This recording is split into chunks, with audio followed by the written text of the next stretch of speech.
যাওয়ার আগে যেটা করতে চাই সেটা হচ্ছে আজকের যে ঘটনাটি সেই ঘটনাটি শুনিয়ে ফেলতে চাই, এবং প্রথম ঘটনাটি বরাবরের মতোই একটা ইমেইল থেকে বলবো, এবং এই ইমেইলটা একটু অন্যরকমই বলবো আমি, মানে বেশ মানে কি বলবো যে গল্প গল্প লাগে আর কি।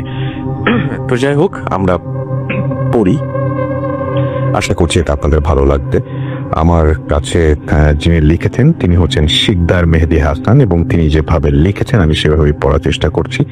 লিখছেন, আসসালামু আলাইকুম রাসেল ভাই, আমি শিকদার মেহেদি হাসান মাগুরা জেলার কোনো একটা স্থান থেকে বলছি। আশা করি আপনি ভালো আছেন। আমার সাথে বিগত কয়েক মাস ধরে ঘটে চলা বাস্তব ঘটনাটি শেয়ার করব, যদিও তাতে আমার অনেক ক্ষতি হতে পারে। আগে অনেকবার লিখতে যেও কলমটা বারবার থেমে যেত। ঘটনাটি মনে পড়লে আপনি বুঝতে পারবেন, ঘটনাটি পড়লে আপনি বুঝতে পারবেন, ভালো লাগলে ঘটনাটি পড়ে শোনাবেন। ঘটনাটি শুরু হয় 29 জুলাই 2019 সালের সোমবারে। কোরবানি ঈদের ঠিক 2 সপ্তাহ আগে সোমবার হতে ঘটনাটি শুরু হয়। আমি ঈদের ছুটিতে বাড়িতে বেড়াতে এসেছিলাম। আমি বাইরের দেশের ইউনিভার্সিটিতে পড়ব বলে পাসপোর্ট করব ভেবেছিলাম, কিন্তু আমার জন্ম নিবন্ধন কার্ডে কিছু ভুল থাকার কারণে আমি সেটা ইউনিয়ন কাউন্সিল অফিসে সংশোধন করতে দিয়েছিলাম। সেটা আনতে যাব বলে আমি সিদ্ধান্ত নেই, আর তাই আমি সেদিন বিকেল বেলা বাজারে যাওয়ার সিদ্ধান্ত নিলাম। যে ভাবনা সেই কাজ। দুপুরবেলা খাওয়ার পর একটু বিশ্রাম করে বিকাল 3:45 দিকে আমার সাইকেল নিয়ে আমাদের গ্রামের প্রাইমারি স্কুলের পাশ দিয়ে যাওয়া পাকা রাস্তা বরাবর গন্তব্যের দিকে রওনা করলাম। কিছু দূর যেতে যেতে পরিবেশটা যেন একটু পরিবর্তন হয়ে গেল। আমার কানে কোনো এক অজানা স্থান থেকে ভেসে আসতে লাগতো এক সুমধুর গান। গানটা যে কি ছিল আমি বুঝতে পারছিলাম না, তবে কেন যেন গানটা আমাকে এক অন্য জগতে ভাসিয়ে নিয়ে যাচ্ছিল। যতই সামনে যাচ্ছিলাম গানের সুর ততই সুন্দর হতে লাগলো। তবে খেয়াল করার বিষয় এটা, আমার মনে তখনও কোনো ভয় আসেনি, কারণ তখন ছিল বিকেলবেলা। যদিও আমি সেদিন খেয়াল করেছিলাম সারা রাস্তা জুড়ে একটা লোকও দেখতে পেলাম না। যাই হোক, আমি তখনও আস্তে আস্তে সাইকেল চালাতে চালাতে সামনে যেতে লাগলাম, আর সেই সুন্দর সুরের গান আকৃষ্ট হয়ে শুনতে লাগলাম। অবশেষে বেশ কিছু দূর যাওয়ার পর যখন আমি একটা মোড় অতিক্রম করলাম, তখন এক ভীষণ সুন্দরী মেয়েকে দেখতে পেলাম। সত্যি বলতে আমি এমন সুন্দর আগে কখনো দেখিনি। আমি দেখলাম ওই মেয়েটি হেঁটে হেঁটে যাচ্ছে, আর ওর পাশে দুটো ছোট মেয়ে গল্প করতে করতে যাচ্ছে। আমি অবাক চোখে শুধু মেয়েটিকে দেখছিলাম। অদ্ভুত ব্যাপার হলো, মেয়েটা আমার দিকে তাকিয়ে হাসছিল, যার কারণে আমি ওই মেয়েটাকে আরো বেশি ভালো পছন্দ করে ফেলেছিলাম। এইভাবে যে কত সময় কেটে গেল সেটা আমার খেয়াল ছিল না। হঠাৎ আমার কানে আযানের শব্দ ভেসে আসলো, আর সেটা ছিল আসরে আযান। আমি ঘড়ির দিকে তাকাতে গেলাম। ঠিক তখনই মেয়েটা আমাকে অতিক্রম করে চলে যেতে লাগলো। আমি ঘড়ির দিকে তাকিয়ে দেখলাম 5টা বাজে। আমি হতবাক হয়ে গেলাম, কারণ আমাদের গ্রাম থেকে বাজারে যেতে সময় লাগে 10-15 মিনিট, আর আমি সেই একটা জায়গাতে সাইকেল চালাচ্ছিলাম তাও প্রায় 1 ঘন্টা 10 মিনিট ধরে। এত কিছু ভাবতে ভাবতে পিছনে তাকিয়ে দেখি মেয়েটি নেই, আর সেই সুরটাও শোনা যাচ্ছে না। কিছু সময় চিন্তা ভাবনা করার পর নিজেকে বোঝালাম হয়তো আমি দেরি করে বাড়ি থেকে বের হয়েছি, তাই আযান দিয়ে দিয়েছে। আবার ভাবলাম মেয়েটার বাড়ি হয়তো আশেপাশে কোথাও, তাই আর দেখতে পাইনি। তারপর আমি তাড়াতাড়ি বাজারে গেলাম এবং আমার কাজ সেরে বাড়ি চলে আসলাম, বিকেলে খেলতে গেলাম, আর সবকিছু ভুলে গেলাম। রাতের খাবার খেয়ে সবাই ঘুমিয়ে পড়েছিলাম। ঠিক রাত 12টার দিকে আবার আমার ঘুম ভাঙল সেই অজানা সুরে। কিছু সময় শুনতে হঠাৎ আমি নুপুরের আওয়াজ শুনতে পেলাম। মনে হচ্ছিল কোনো একটা মেয়ে আমার ঘরের পাশ দিয়ে হাঁটছে। আমি তাকে দেখার জন্য বাইরে বের হলাম। আমি দেখলাম সেই মেয়েটা যার সাথে বিকেলে বাজারে যাওয়ার পথে দেখা হয়েছিল। সত্যি বলতে তখনও আমার কোনো ভয় ছিল না। আমি তার দিকে এগোতে থাকলাম। দেখলাম সে আমার দিকে আমার পুকুরের পাড়ে বসে গান করছে এবং সেই গানের শব্দ আমার কানে ভেসে আসছে। সে আমাকে পাশে বসতে বলল। আমি কিছু মনে না করে তার পাশে বসে পড়লাম। তারপর আমি তাকে জিজ্ঞেস করলাম, তোর নাম কি? সে উত্তর দিল, তার নাম হালিমা। আমি বললাম, তুমি কোথায় থাকো? সে বলল, আকাশে। এই কথা শুনে আমি কিছুটা অবাক হয়েছিলাম। আমি তাকে বললাম, আকাশে থাকো মানে? আমি কিছু বুঝলাম না। তারপর সে আমাকে বলল, ওই যে আলোটা দেখতে পাচ্ছ ওইখানে, তুমি চাইলে আমি তোমাকে নিয়ে যেতে পারি। আমি বললাম, আমি এখন যেতে পারবো না। এইভাবে আমাদের মধ্যে অনেক কথা হলো। হঠাৎ আমার কানে আবার আজানের শব্দ ভেসে আসলো, আর মনে হলো এই মাত্র বুঝি ঘুম থেকে উঠেছি। আমি চারিদিকে তাকিয়ে দেখলাম আমি পুকুর পাড়ে বসে আছি। অনেকটা ভয় পেলাম। কাউকে কিছু না জানিয়ে নামাজ পড়তে চলে গেলাম। সেদিন আমি ভাবতে থাকলাম আমার সাথে এগুলো কি হচ্ছে। মনকে বারবার বোঝাতে লাগলাম এটা হয়তো আমার মনের ভুল, আর না হয় আমি স্বপ্ন দেখেছি। ঠিক তখনই কেউ যেন আমার কানের কাছে এসে ফিস করে বলতে লাগলো, এটা তোমার ভুল না, এটাই সত্যি। তোমার সাথে যা কিছু হচ্ছে তার সবকিছুই সত্যি। আর আমি হলাম তোমার স্বপ্নের হালিমা সুলতানা। তখন হঠাৎ আমার মনে পড়ে গেল আমি বহুদিন আগে একটা মেয়েকে স্বপ্ন দেখতাম, তার নাম হালিমা।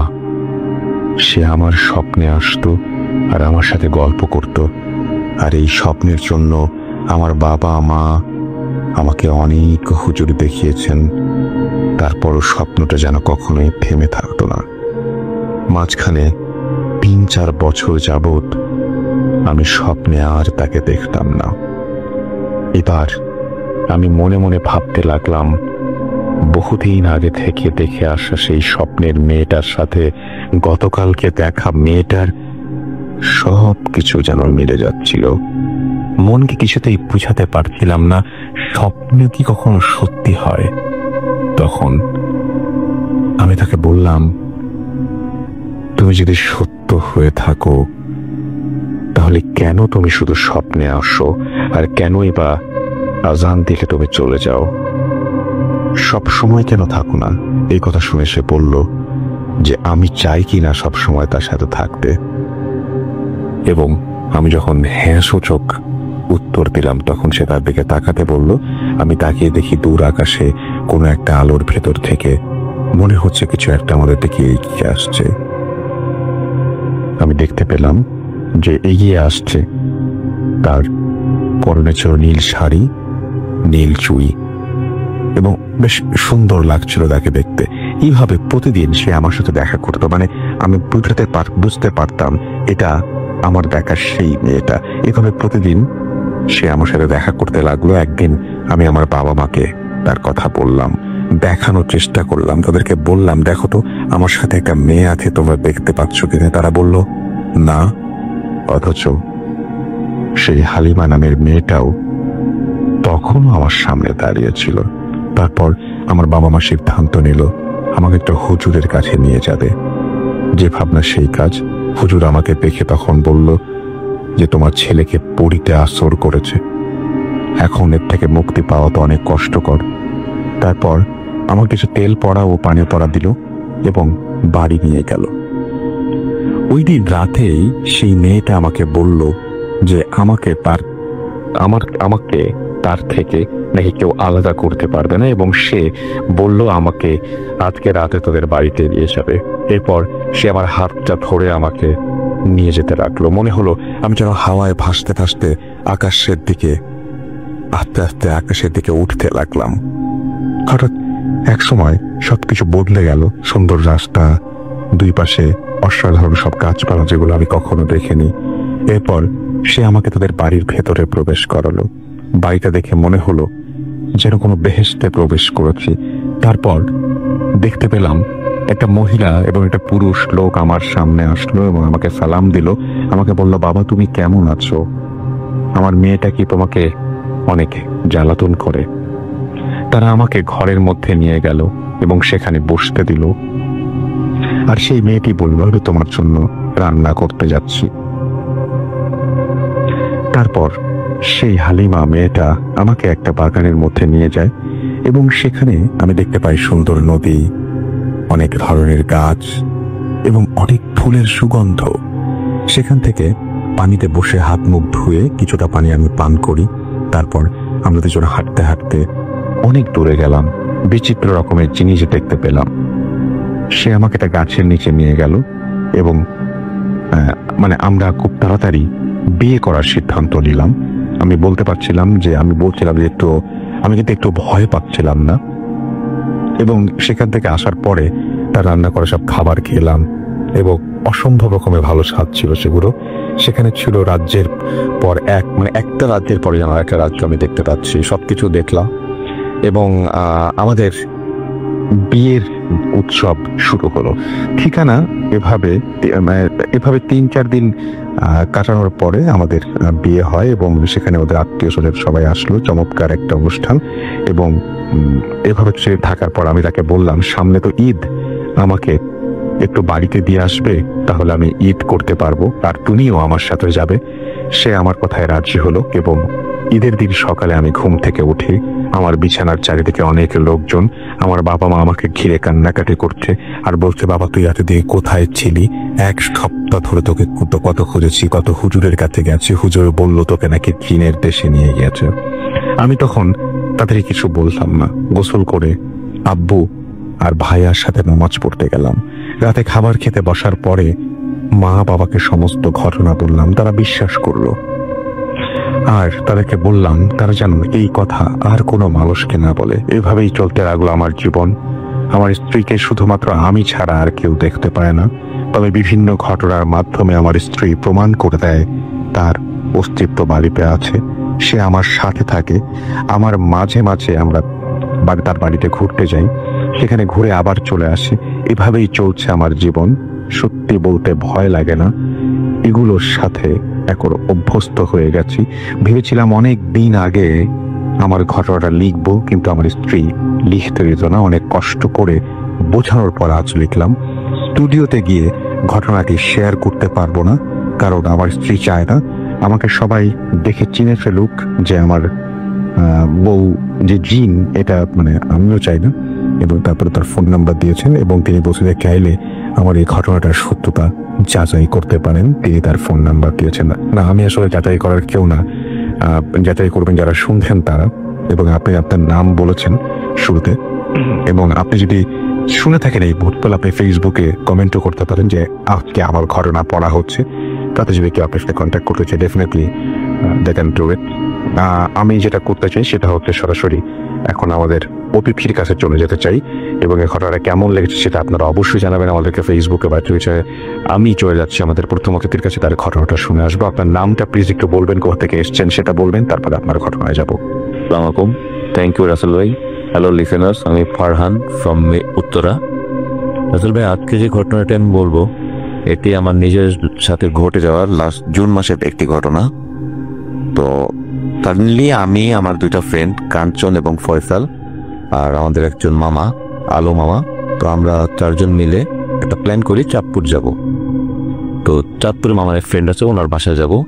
তো আমরা এজ ইউজুয়াল আমাদের সাথে আমরা 2টা বাইক নিয়ে আমরা 4 জন মুভ করি।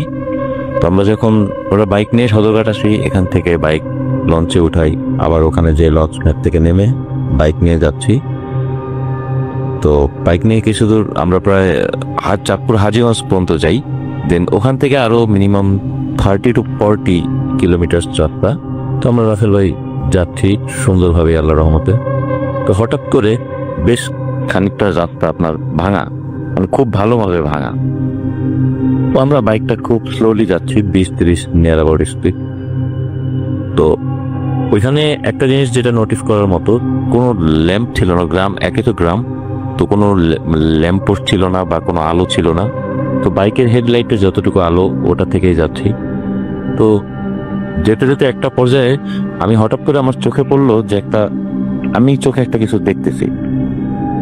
কিরকম, মানে কেউ একজন দাঁড়ায় আছে, অনেক লম্বা, সাদা টাইপের একটা কাপড় পরা, মানে সাদা কিছু একটা পরা, এরকম একটা বোঝা যাচ্ছে।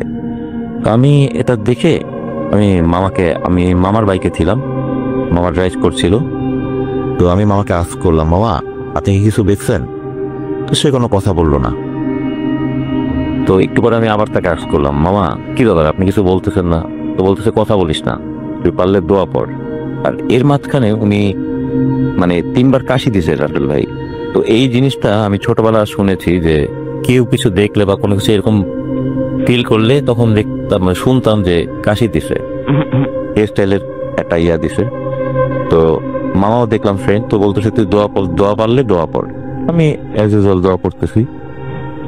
তো কিছুক্ষণ পরে আমরা যখন যে আমাদের যে ডেস্টিনেশন ছিল ওখানে যে পৌঁছানোর পরে মামাকে আমি আবার আস্ক করলাম, মামা আপনি এরকম করলেন কেন, বললেন না কেন?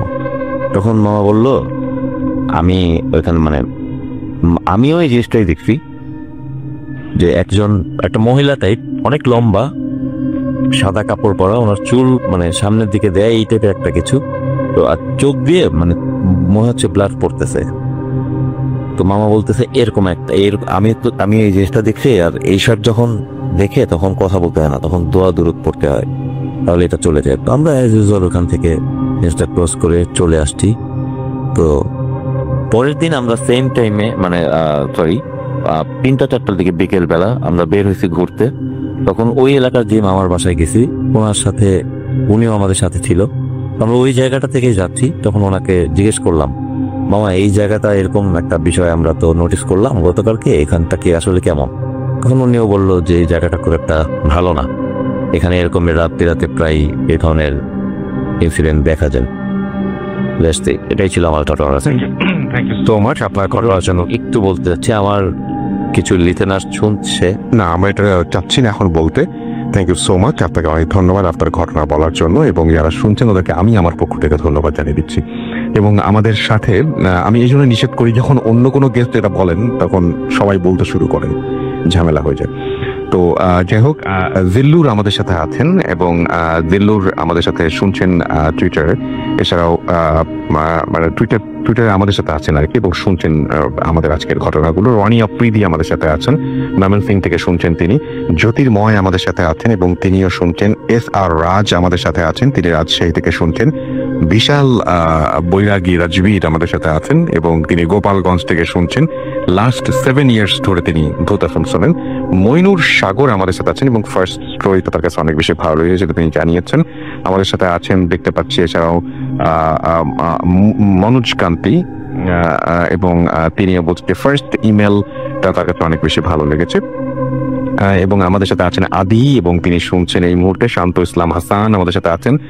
MD রফিকুল ইসলাম আমাদের সাথে আছেন, এবং সাভার থেকে শুনছেন তিনি। তুহিন ইসলাম আমাদের সাথে আছেন, এবং আমাদের সাথে আছেন দেখতে পাচ্ছি তন্ময় ইসলাম সৈকত।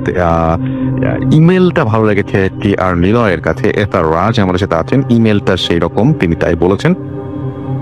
এছাড়া আমাদের সাথে আছেন দেখতে পাচ্ছি শাকিরুল ইসলাম, এবং তিনি বলছেন যে আসসালামু আলাইকুম রাসেল ভাই, ভূত FM-এর সাথে আছি এবং ভবিষ্যতেও থাকবো ইনশাআল্লাহ। খুলনা থেকে শুনছেন তিনি। আমাদের সাথে আছেন নূর সিদ্দিকী, ধানমন্ডি থেকে শুনছেন তিনি 2010 থেকে। আর এছাড়াও মোহাম্মদ রাজীব আমাদের সাথে আছেন, এবং বলছেন যে প্লিজ আমার কমেন্টটা পড়েন। আমাদের সাথে আছেন দেখতে পাচ্ছি TR নিলয়। ভূত FM এর জন্যই আমি টুইটার অ্যাকাউন্ট খুলেছি, I love Bhoot FM। Thank you very much আমাদের সঙ্গে থাকার জন্য, টুইটারে এটা জানা উচিত। আচ্ছা, রাজশাহী থেকে শুনছেন আমাদের সাথে আছেন দেখতে পাচ্ছি রাজ। এছাড়াও আমাদের সাথে আছেন দেখতে পাচ্ছি প্রবীত মুক্ত, এবং বগুড়া থেকে শুনছেন তিনি। আমাদের সাথে আছেন শাহরিয়ার শোভন পাইতাল খুশি, আমাদের সাথে আছেন। হ্যালো ভাই লিখেছেন তিনি। চিঙ্কু ডিএক্স আমাদের সাথে আছেন। মাসুদ আব্দুল্লাহ আল রাজি আমাদের সাথে আছেন দেখতে পাচ্ছি। এছাড়াও আরো অনেকেই, রায়হান হোসাইন জনি আমাদের সাথে আছেন। আও এস রাহাত আমাদের সাথে আছেন। এমডি ইসরাত জাহান আমাদের সাথে আছেন দেখতে পাচ্ছি। আরো অনেকেই, তো যাই হোক, আর এইচ রত্ন আমাদের সাথে আছেন দেখতে পাচ্ছি। এছাড়াও আরো অনেকেই, থ্যাংক ইউ ভেরি মাচ। আপনি আমাদের দ্বিতীয় অতিথির কাছে আমরা চলে যাবো, তবে তার আগে একটু ফেসবুকে যাব আমরা। আমাদের ফেসবুকেও আপনারা অনেকে লিখছেন আমাদের যে ঘটনা, সেই আমাদের যে আজকের যে ভূত এফএম সেই সম্পর্কেই, এবং আমি দেখতে পাচ্ছি যে যারা লিখছেন তাদেরকে প্রথমে আমি ধন্যবাদ জানাচ্ছি। এবং ফেসবুকে আমাদের দুটো পেজ রয়েছে, www.facebook.com/waywarfoodcan, www.facebook.com/bhutfm.raffle। এছাড়াও আমাদের যে টুইটারে পেজটা রয়েছে russell_bhutfm দিয়ে আপনি পেয়ে যাবেন সেটা, এবং সেখানে গিয়ে আপনি খোঁজ নিতে পারেন। আর আমাদের যদি ইমেইল করতে চান, আমাদের ইমেইল অ্যাড্রেস হচ্ছে bhutfm@radio.fm, which is BHWTFM@radio.fm। আপনার নাম, ঠিকানা এবং ফোন নাম্বার সহ আপনার জীবনে ঘটে যাওয়া বা আপনার জানা সেরা ঘটনা লিখে পাঠিয়ে দিন আমাদের কাছে। ঘটনার শুরুতে অবশ্যই উল্লেখ করুন যে ঘটনাটি আপনি স্টুডিওতে এসে শেয়ার করতে চান, নাকি আপনি চান আপনার ঘটনা আমরা পড়ে শোনাই। যারা দেশের বাইরে যে আছেন তাদেরকে বলবো যে সরাসরি অডিও ক্লিপ মানে পাঠিয়ে দিতে বা লিখও পাঠাতে পারে। আমি দেখতে পাচ্ছি যে এমডি আবু হুরায়রা আমাদের সাথে আছেন এবং তিনি বলছেন কমেন্ট পড়তে বলেছেন তিনি। এমডি মিলন আকন্দ আমাদের সাথে আছেন দেখতে পাচ্ছি। এছাড়াও নুসরাত তিশা চট্টগ্রাম থেকে শুনছেন তিনি। শাহিন মৃধা আমাদের সাথে আছেন। আরশাদুল জামান নাফিস আমাদের সাথে আছেন। শাকিবুর রহমান আমাদের সাথে আছেন। অভিষেক বিশ্বাস, কেমন আছেন ভাইয়া? আছেন আমাদের সাথে দেখতে পাচ্ছি। সাইদুর রহমান পারভেজ, এবং ভূত এফএম শুনতে ভালো লাগছে তার কাছে, আমাদের সাথে আছেন দেখতে পাচ্ছি কবির। এবং এছাড়াও আছেন এমডি তানিন, ইমরান হোসাইন বিওয়াই সিলেট আমাদের সাথে আছেন দেখতে পাচ্ছি। মিজানুর রহমান, শিমুল আল শফি, শিকদার ইবনে ইব্রাহিম অভি আমাদের সাথে আছেন। আহমেদ রিয়াদ আছেন আমাদের সাথে। আরিফ, এছাড়াও এমডি হাসপান আমাদের সাথে আছেন। এমডি মিলন আকন্দ, এছাড়াও আছেন এমডি আনোয়ার হোসাইন। প্রথম ঘটনাটি ভালো লেগেছে, বগুড়া থেকে লিখেছেন। ফারা বিবিন তিতাস আমাদের সাথে বলছেন যে কমেন্ট পড়া হয় না। বিলাল হোসেন সিরাজগঞ্জ থেকে শুনছেন। MD Rafiqul Islam, I love ভূত এফএম। শাহরিয়ার হোসাইন মগবাজার থেকে শুনছেন। এমডি সৈয়ব হাসান খুলনা থেকে শুনছেন। আরমিন নীলি আমাদের সাথে আছেন, জানিয়েছেন সেটা। আলম খোরশেদ আমাদের সাথে আছেন, তিনি বলছেন যে আই হ্যাভ সাম স্টোরি, পাঠিয়ে দিন ভূত এফএমের আমাদের যে ইমেল অ্যাড্রেস সেখানে। এমডি আসগার আলী আমাদের সাথে, ফার্স্ট স্টোরি ভালো ছিল, প্রিন্স সৈকত অনেক সুন্দর লাগছে। এছাড়াও লিখছেন আমাদেরকে শেখ মোহাম্মদ রাজীব হাসান সহ আরো অনেকে।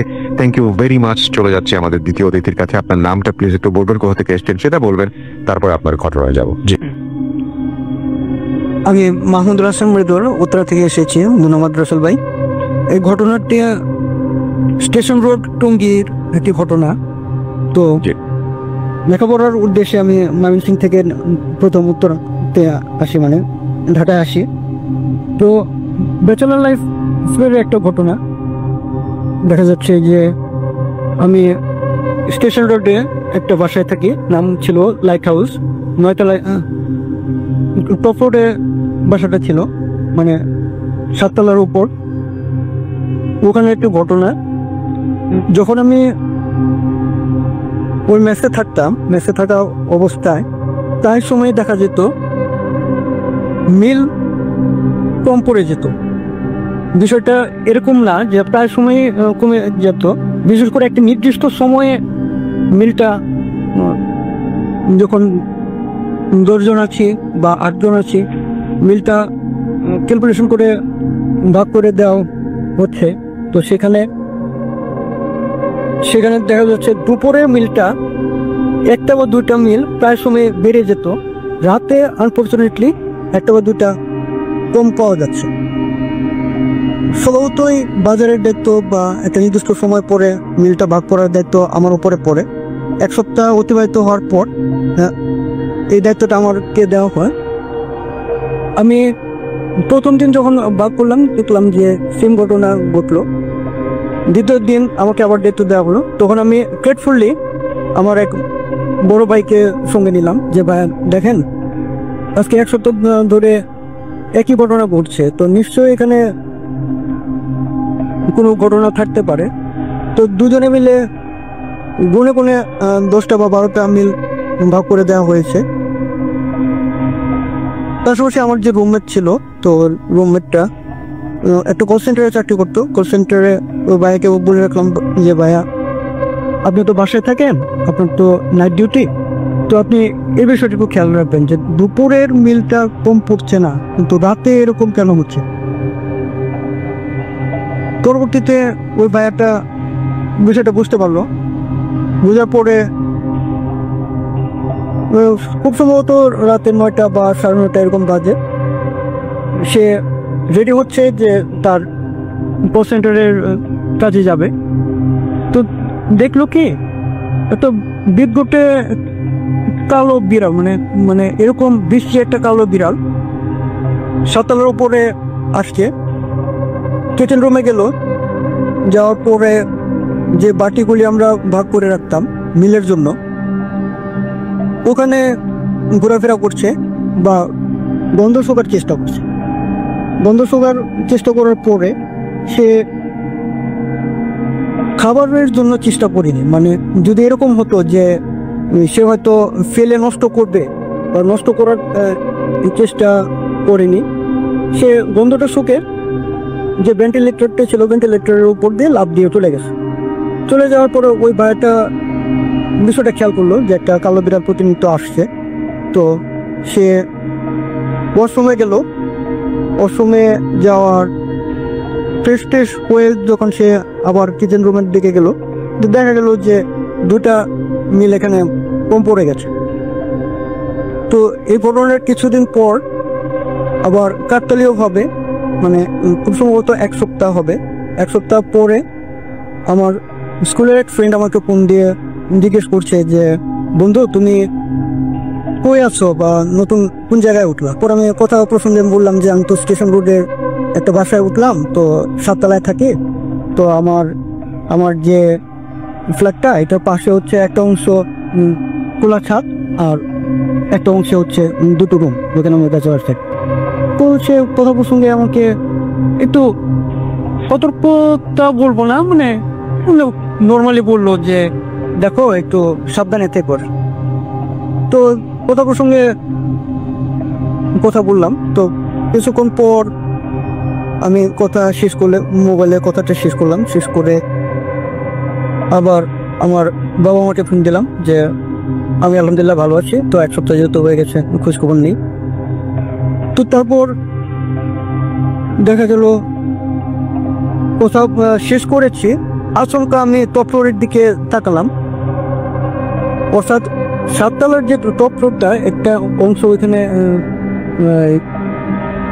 কার্নিশ আছে, তারপর উপরে যে পানি ট্যাঙ্কটা আছে, তো ওইখানে টপ ফ্লোরটাতে আচমকা তাকালাম। তাকানোর সাথে সাথে আমার তেমন জানি মনে হলো যে আমার শরীরটা একটু কাঁপুনি দিল। কাঁপুনি দেওয়ার পর আমি অদ্ভুত কিছু বিষয় দেখতে পেলাম যে একটা কালো জামা পরা, এটা ঠিক বোরকার মতো না, আবার সিমিলারও না, একটা অন্য ধরনের একটা পোশাক। তো কালো মেয়েটা, কালো পোশাক পরা ওই মেয়েটা আমার দিকে তাকিয়ে আছে, মানে এমনভাবে তাকিয়ে আছে যে দেখে মনে হচ্ছে যে আমার প্রচণ্ড খুব আমার প্রতি, মানে আমাকে পারলে সে হেনস্থা করবে বা কোনো মারধরের একটা আশঙ্কা আছে যে আমাকে ওভাবে সে আমার দিকের দৃষ্টিটা ওভাবে সে তাকিয়ে আছে। তো এটা দেখে আমি প্রথম অবস্থায় ঘাবড়ালাম না যে এটা হয়তো আমার মনের ভুল, এরকম কোনো কিছু ঘটনা ঘটতে পারে, যেহেতু আমি নতুন জায়গায় এসেছি, তো হয়তো এটা আমার মনের ভুল হতে পারে। তো এটা আমি পরীক্ষা করার জন্য চোখটা বন্ধ করলাম। চোখটা বন্ধ করার 30 সেকেন্ড পরে আমি আবার তাকালাম, তো দেখলাম যে ওটা কালো কোনো মেয়ে না। তো সাথে সাথে সে মুখ পরিবর্তন করলো, মানে চেহারাটা এমনভাবে পরিবর্তন করলো যে একটা দেখা যাচ্ছে যে কোনো পাখির মতো, হয়তো সেটা উট পাখির মতো হতে পারে বা বিশাল আকার কোনো পাখি হতে পারে। পাখিটা এটা আমার সচরাচর দেখা কোনো পাখি না। ওই ন্যাশনাল জিওগ্রাফিক বা ডিসকভারিতে যেরকম দেখায় এরকম কোনো পাখি না। তো দেখানোর দেখে সাথে সাথে আমার কাছে মনে হলো যে সিমিলার, মানে আমার বাস্তব জীবনের সাথে মিলছে না। তো সাথে সাথে ওরকম একটা পাখির মতো হয়ে সে উড়ে চলে গেল।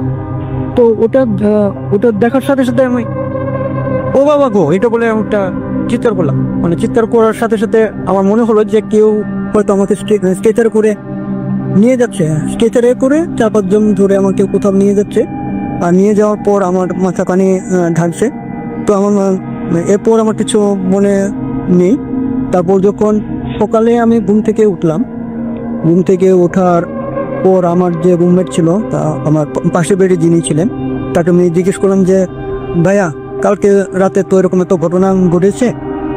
তো আমার প্রচণ্ড গরম ছিল, তো আমি তাতে গিয়েছিলাম কথা বলার জন্য, মোবাইলে কথা বলার জন্য। তো এরকম একটা ঘটনা ঘটেছে, এরকম আমি দেখেছি। তখন সে একটু বিরক্ত হলো, মানে এমনভাবে বিরক্ত হলো যে তুমি কি এখানে মজা করতেছো, মানে সিনিয়র বড় ভাই, সিনিয়র বড় ভাই, তুমি কি মজা করতেছো যে এরকম কোনো ঘটনা? তুমি কি জানো গত রাতে এমন বৃষ্টি হয়েছে যে প্যান্টটা পর্যন্ত বন্ধ রাখতে হয়েছে, আর তুমি বলতেছো যে তোমার গরম লাগছে, তুমি ছাদে গিয়ে এরকম একটা দৃশ্য দেখছো। তো ওই বড় ভাইকে কোনোভাবেই আর বিশ্বাস করাতে পারছি না যে এটা বড় ভাই আসলে এরকম একটা ঘটনা ঘটছে। তখন আমার মনে হলো, তখন আমি একটু কনফিউজড হয়ে গেলাম যে এটা আসলে কি এটা আমার মনের ভুল। তখন আমি সাথে সাথে আমার মোবাইলটা বের করলাম, মোবাইলটা বের করে চেক করতে চাইলাম যে আমি গত রাতে আমার ওই স্কুলের ওই ফ্রেন্ডকে ফোন দিয়েছিলাম বা বাবা মাকে ফোন দিয়েছিলাম। তো ওটা আমি চেক করি যে তাহলে তো বোঝা যাবে যে আসলে এরকম কোনো ঘটনা ঘটেছে কিনা, বা আমি টাইমটা মিলিয়ে দেখার চেষ্টা করলাম। তো আমার ফোনটা নিলাম, ফোনটা নেওয়ার পরে আমি কাকতালীয়ভাবে খেয়াল করলাম যে আমার ডায়ালে কোনো নাম্বার নেই বা কোনো মিস কল নেই বা কোনো রিসিভ করা নেই, সম্পূর্ণ ব্ল্যাঙ্ক অবস্থায় আছে। তো এই ঘটনার 5-6 দিন পর একদিন আমি আমার পলিটেকনিক থেকে বাসায় গেলাম। বাসায় যাওয়ার পর ক্লাস শেষ করে বাসায় যাওয়ার পর খুব সম্ভবত এটা মাগরিবের আজান দিবে এরকম মতো সময়। তো আমি বাসায় গেলাম, বাসায় ওই টাইমটাতে কেউ ছিল না, আমি একাই দরজা খুলে ভিতরে গেলাম। ভিতরে যাওয়ার পর ভিতর থেকে একটা ধূপ জ্বালালে যেরকম গন্ধ হয় ঠিক সেরকম একটা গন্ধ। আমার মনে হলো যে কেউ ধূপ জ্বালিয়েছে। তো ভিতরে গিয়ে আর আমি এরকম কোনো কিছু পাইনি যে ধূপ জ্বলছে না, কিন্তু আমার নিঃশ্বাস নিতে কষ্ট হচ্ছে বা আমার নিঃশ্বাস আমি এটা স্পষ্ট বুঝতে পারছি যে এটা ধূপ জ্বালানো হয়েছে। তো এর কিছুক্ষণ পর আমি ওয়াশরুমে গিয়ে ফ্রেশ হয়ে তারপর আবার যখন আসলাম, তখন নিচে যাব যে কোনো একটা কারণে, তখন যেহেতু আমি পলিটেকনিকে পড়ছি, তো আমার যে কোনো একটা প্রয়োজন, আমি নিচে গেলাম। নিচে যাওয়ার পর নিচে যাব আমি, ছাদের যে দরজাটা, ওই দরজাটা আমি বন্ধ অবস্থায় পেলাম, বা আমার কাছে মনে হলো যে বাইরে থেকে কেউ আটকিয়ে দিয়েছে। তো আমি বাইরে থেকে প্রচণ্ড ধাক্কা দিচ্ছি, কিন্তু দরজার কোনো অবস্থায় খুলছে না। তো যেহেতু আমরা একবারই টপ ফ্লোরে থাকতাম, বা এখানে নিচে একবারে নিচে, আপনার শেষ করতে হবে ঘটনাটা কি হয়েছিল, তারপরে আমি তারপরে আপনি মূল ঘটনায় আসি আমরা। জি, এরকম ঘটনা প্রায় সময় ঘটতে থাকতো, বা আমি যখন প্রায় সময় দেখতাম যে ছাদে কেউ হাঁটছে বা আমাকে ফলো করছে, বা প্রায় সময় দরজাটা বন্ধ অবস্থায় পেতাম, বা বন্ধ অবস্থায় পাওয়ার পর আমরা এরকম অবস্থাতেই বিশ্বাসযোগ্য ঘটনা ছিল না, যে হয়তো প্রথম ভাবতাম হয়তো কেউ দুষ্টমি করে এটা বন্ধ করছে, কিন্তু আসলে ভেরিফাই করে দেখা গেছে যে এরকম কোনো ঘটনাই ঘটছে না। ওকে, থ্যাংক ইউ সো মাচ, আপনাকে অনেক ধন্যবাদ। আমরা চলে যাব আমাদের পরবর্তী অতিথির কাছে। আপনার নামটা একটু প্লিজ বলবেন সবাইকে, তারপরে আপনার ঘটনায় যাব, এবং আশা করছি যে আপনাদের এই ঘটনাটা ভালো লাগবে। চলুন শুরু আসি তৃতীয় অতিথির ঘটনা। থ্যাংক ইউ রাসুল ভাই, আমি এরকাগ উত্তরা থেকে আপনার কেউ লিখেন। রাসুল ভাই, আজকে যে ঘটনাটা বলবো এটা আমার একটা কালেক্টেড স্টোরি। ভূতে প্রেমের পর ভালোবাসা থেকে নিজের যে ইউজুয়াল জবগুলো থাকে তারপর তো খুঁজে বেড়াই যে কোথায় কোন স্টোরি পাওয়া যায়। তো এটা হচ্ছে যেহেতু আমি উত্তরা থাকি, উত্তরাকে আপনারা বলতে পারেন এটা উত্তরা মডেল টাউন না বলে হাসপাতাল মডেল টাউন বলতাম। লট অফ হসপিটালস আর দেয়ার, প্রত্যেকটা অলিতে গলিতে হসপিটালস ক্লিনিক ভরা। তো ওরকম একটা হসপিটাল আমি যেহেতু আনঅ্যাভয়েডেবল সার্কামস্টেন্সেস আমি এটা বলছি না, নামটা বলতেছি না, এবং যে এটা লাশ ভাই অ্যাম্বুলেন্সের একজন ড্রাইভার, ওনার নামটা আমি আসনাটা বলবো না। তো ওনার সাথে আমার গত পরশু দেখা হয়। তারপরে দেখা হতে আমি চা খাচ্ছিলাম, তো জিজ্ঞেস করলাম যে ভাই এরকম এরকম। তো উনি ওনার স্টোরি বললেন, লাস্ট মান্থ উনি যেটা বলেছিলেন ওনার একদম উনি যেভাবে বলেছেন ওভাবে বললাম।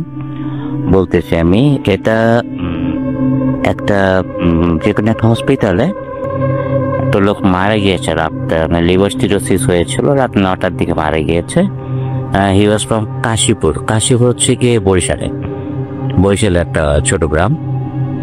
তো ওখান থেকে ওনাকে ওনার ওই যে ভদ্রলোক মারা গিয়েছেন তার মামা ছিলেন, আপন মামা, এবং তার এক দুঃসম্পর্কের ভাই, এরা দুজন। তো সে ওই লোকের নাম, ড্রাইভারের নাম হাসান ভাইকে তারা রেড করলো ওই লাশটা নিয়ে যাবেন। তো হাসপাতালের আপনার ফর্মালিটি পেন্টিং করে ওরা 11:30 দিকে, রাত্রে 11:30 দিকে অর্ডার করে। হাসান ভাই সাথে ছিল একজন তার যে হেল্পার থাকে, ও ছিল মামা, ওই ডেড বডির মামা, আর সেই 200 তার 4জনে। তো ওরা আরিচা হয়ে না গিয়ে ওরা আপনার মাওয়া হয়ে রওনা করছে। মাওয়াতে একটু দেরি হয়েছে কারণ এখন নদীতে অনেক পানি। মাওয়া থেকে ওরা ফেরি পার করে কেওড়াকার দিকে যেতে প্রায় 2.5 ঘন্টা। তো ওরা কেওড়াকাদের ওদিকে পৌঁছতে প্রায় 3টা বেজে রাখছে। তো কেওড়াকান্দি থেকে সোজাকে ভাঙ্গা থেকে তারপরে গৌড় দিক থেকে যেতে আপনার মানে দুই পাশে তেমন কোনো লোকালয় নাই, দুই পাশে আপনার ধানি জমি, অনেক লম্বা জায়গা। তো উনি যেভাবে বললো যে আমরা ভাঙ্গা পাস করে 15-20 মিনিট আমরা ড্রাইভ করছি, হঠাৎ করে আমার গাড়ির সামনে মনে হয় বানরের মতো পড়ছে। তো বানরের মতো পড়ছে দেখে আমি গাড়িটা খুব হার্ড ব্রেক করলাম।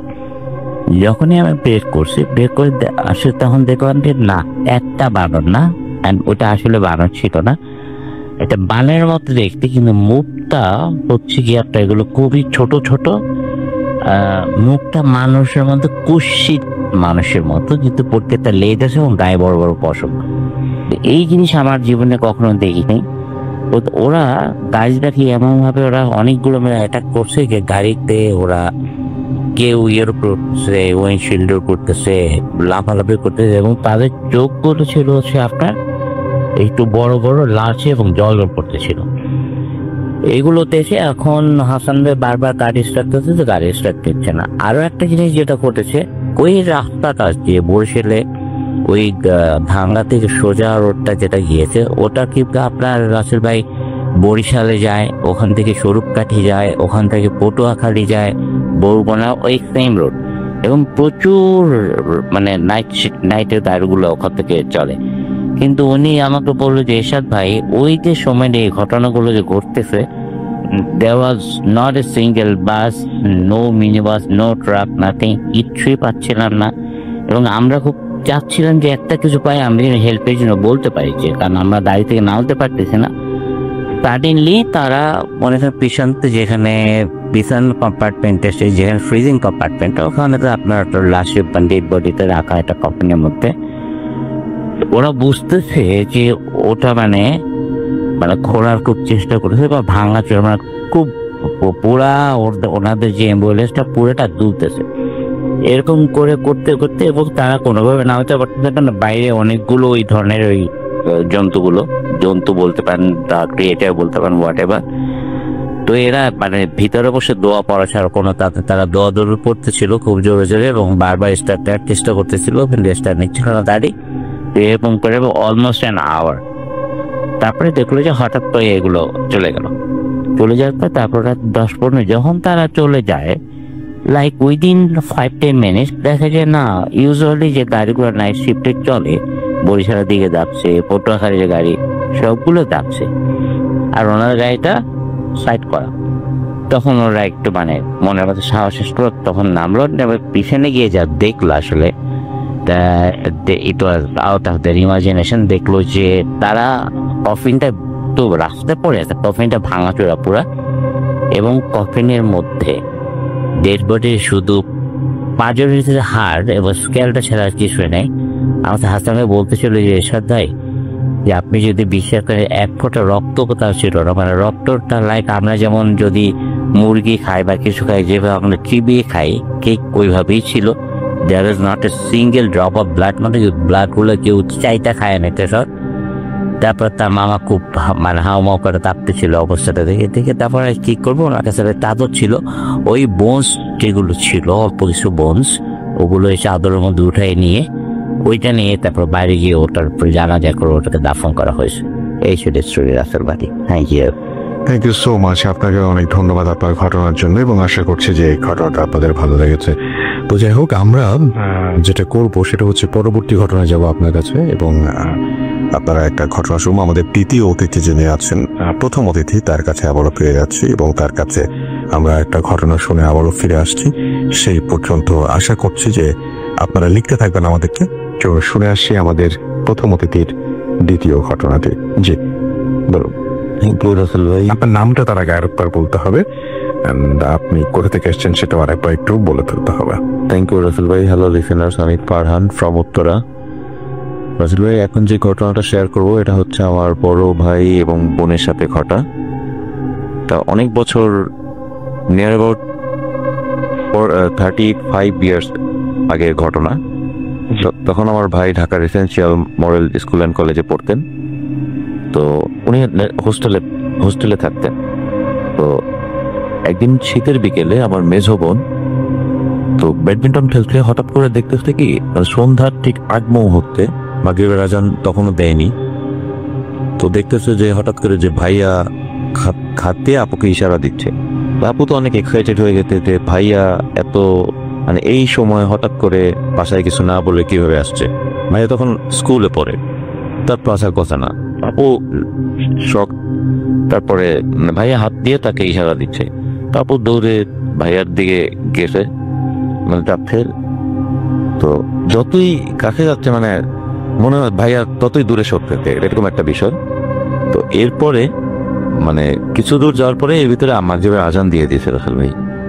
তো আমি তার আগে একটু বলে রাখি রাসেল ভাই, আমার হোম টাউন বরিশালে, তো আমাদের যে বাসাটা ওইটা বাসার একটা পোর্শন আপনার একটু ব্যাকওয়ার্ড, এবং ওইখানে এই টাইপের অনেক প্যারানরমাল অ্যাক্টিভিটিদের অনেক বিষয় এখানে আছে। তো ওইটা হচ্ছে 3টা বাসার মিলে একটা কর্নার রাসেল ভাই। তো ওই কর্নারের দিকে যাচ্ছে। এমন সময় আমার কাজিন ছিল আমার আপুর সাথে। তো ওই আমার কাজিন আমার আপুকে বলতেছে, তুই কোথায় যাচ্ছিস? বলতেছে, তুই দেখতেছিস না দাদা আসছে, ঢাকা থেকে দাদা আসছে। আপু বলতেছে, কোথায় দাদাকে তো বেকার দেখা যাচ্ছে না। আপু সামনেই তো দাঁড়ানো আর। তো বলতেছে, কোনো দাদা আসে না, তুই চল ভিতরে চল। এই কথা বলে আপুকে ভিতরে নিয়ে আসে। আসার পরে আপুকে জিজ্ঞেস করে, মানে আমার আম্মার কাছে ঘটনাটা বলতেছে কাজিন। তো আপু আম্মার সাথে এইভাবে শেয়ার করতো যে আপু দেখতো যে আমার বড় ভাই আসছে। তখন হোস্টেলের এসেন্সিয়াল মডেল স্কুল অ্যান্ড কলেজে হোস্টেলের একটা ড্রেস থাকে, ড্রেস কোড আছে ওদের। তো ওইরকম একটা ড্রেস পরা ভাইয়া আপুকে হাত দিয়ে ইশারা করে ডাকছে। তো এটাই ছিল ঘটনা, আসলে কেউ ছিল না ওইখানে, এটা পুরো একটা ইয়া ছিল। ধন্যবাদ আপনাকে। আমরা চলে যাব আমাদের পরবর্তী ঘটনায়, এবং আমাদের একটা অডিও ক্লিপ আমরা এখন শুনে আসবো, এবং আশা করছি যে এই ক্লিপটাও আপনাদের কাছে অনেক ভালো লাগবে। এবং তারপর ইন দ্য মিন টাইম আপনারা আমাদেরকে লিখুন অবশ্যই যে আপনারা কোন ধরনের মানে কোন ঘটনাটা এখন পর্যন্ত সবচেয়ে বেশি ভালো লেগেছে, আমাদের ফেসবুক পেজে রেখে আমাদেরকে জানান। বাংলাদেশ থেকে। সো যখন আমি নেদারল্যান্ডসে থাকতাম সেই সময় আমার সাথে একটা ঘটনা ঘটে যায়। আসলে অনেক সময় আমরা বলি, অনেক মানুষে আমরা বলি যে প্যারানরমাল অনেক কিছু বিলিভ করি না। ওয়ান্স আপন টাইম আমিও ওরকম ভাবে বিলিভ করিনি, কারণ আমি কোনোদিন দেখিনি বা এক্সপিরিয়েন্স করিনি। তো সেই হিসেবে আমি আসলে বলতেছি। পরবর্তীতে আমার আসলে ভিডিও বলছে না এরকম কিছু ঘটতে পারে। আমি আমার ঘটনাটা এতটা ভয়ঙ্কর না, তবে আমি আমার পার্সোনাল এক্সপিরিয়েন্সটাকে শেয়ার করি, যদি ভালো লাগে তাহলে অবশ্যই শেয়ার করবেন মানুষদের সাথে। সো ঘটনাটা ঘটে আমার সাথে। দ্যাট টাইম আমি একটা রেস্টুরেন্টে অ্যাজ এ ম্যানেজার হিসেবে তখন আমি পার্ট টাইম জব করতাম। প্রতিদিন আমাকে 5 ঘন্টা সেখানে আমার কাজ করতে হইতো। আমি শুধু, আমার দায়িত্ব ছিল শুধু ক্যাশ বোনা এবং ক্যাশগুলোকে লাস্টে কাউন্টিং করে মালিককে বোঝাই দেওয়া আসে যে করে হোক, কারণ তার রেস্টুরেন্ট ছিল অনেকগুলা, আর ইট ওয়াজ এ টার্কিশ রেস্টুরেন্ট। তো নেদারল্যান্ডস অনেক টার্কিশ রেস্টুরেন্ট আছে। অ্যামস্টারডামে যখন আমি ঘটনাটা ঘটে তখন আমি কাজ করতাম হচ্ছে বেলমার arena. It's a very big place in Amsterdam. এটা খুবই ফেমাস একটা জায়গা বলা যায়। আয়াস্ক যে টিমটা আমরা দেখি চ্যাম্পিয়ন্স লিগে মাঝে মাঝে, এই টিমটা স্টেডিয়ামের বাইরে, আয়াস্কের ফিল্ডের বাইরেই আমাদের রেস্টুরেন্টটা ছিল। তো সবসময় এটা জমজমাটপূর্ণ একটা জায়গা ছিল। দেখা যায় এটা বিকেলবেলা যখন নেদারল্যান্ডস যত ব্যাংক আছে, ব্যাংকের হেডকোয়ার্টার অ্যামস্টারডামের এই বেলমার এরিনাতে প্রায় 16-17টা ব্যাংক। তো দেখা যেত যে বিকালবেলায় এরকম অবস্থা হইতো মেট্রো রেলে, সেই সময় প্রায় 30-40 হাজার মানুষ একসাথে বাইরে হইতো, সেখান থেকে ক্রাউড গিয়ে থাকতো। শুক্রবার নাইট ছিল, শুক্রবার দিন আমার কাজ শেষ, স্যাটারডে সানডে সবকিছু বন্ধ, ইউনিভার্সিটিও বন্ধ, কাজও নাই। আমি আবার 2 দিন কাজ করি না ওই টাইমে, উইকেন্ডে। তো 11:30 দিয়ে ক্লোজ করে আমি বাইরে হই, যেহেতু কালকে বন্ধ তাহলে কোনো সমস্যা নেই। তো চিন্তা করলাম যে লাস্ট শো কোথায় আছে, লাস্ট সিনেমাটা আমি যে কোনো একটা মুভি দেখতে চাচ্ছিলাম। আর তখন ফাস্ট অ্যান্ড ফিউরিয়াস 7 ছিল আমার যতটুকু মনে আছে। ফাস্ট অ্যান্ড ফিউরিয়াস 7 যখন ছাড়ে তখন বেলমার এরিনাতে পাথওয়ে আমাদের যে সিনেমা হল, এটা হচ্ছে নেদারল্যান্ড অ্যামস্টারডামের মতো বড় সিনেমা হল, এখানে লাস্ট শো ছিল হতে 12টায়।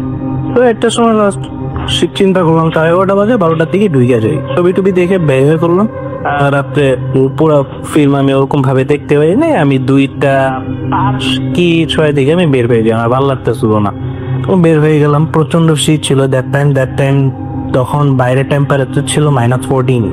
তো বড় কিছুক্ষণ আগে স্নোফল হওয়ার পরবর্তীতে। তো নেদারল্যান্ডস আমরা সবাই, আপনারা হয়তো জানেন, অ্যামস্টারডামের মধ্যে প্রচুর, পৃথিবীর সব থেকে বেশি বলা যায় অন্যতম কান্ট্রি যেখানে মানে সাইকেলের রাজধানী বলা হয় হচ্ছে অ্যামস্টারডামকে। আপনাদের এটা অনেকে হয়তো জানেন, নেদারল্যান্ডসে অ্যামস্টারডামে যতটুকু শহরে যতটুকু মানুষ না থাকে তার থেকে বেশি সাইকেল আছে। তো সাইকেল চালাতো, সেই হিসেবে আমি আমার সাইকেল সন্ধ্যে করে মাপলারটা বলে নিলাম, হাতে গ্লাভস টুপি সবকিছু পরে সাইকেল দিলামটা। তো বাসা আমার এখান থেকে প্রায় বেলমার এরিনা থেকে আর বাসা প্রায় 6.5 কিলোমিটার। তো সুন্দরভাবে যখনই আমি রওনা দিই, আমার ঠিক মনে আছে বেলমার এরিনার পরবর্তীতে আমার যেটা পড়বে হচ্ছে মইদারপুর স্টেশন, মলিকান স্ট্রাট, তারপরে পড়বে হচ্ছে আমার বেন্দার মাদুয়েকের পরবর্তী অ্যামস্টেল স্টেশন, তারপর লাস্ট পয়েন্ট যেটা আমাকে যেতে হবে ক্রাউসল্যান্ড ডিমেন সাউথ হয়ে আমাকে যেতে হবে পাইন্সফার্ড, ক্যারোলিনা ম্যাকলারবেন 3088, এটা আমার অ্যাপার্টমেন্ট নাম্বার ছিল।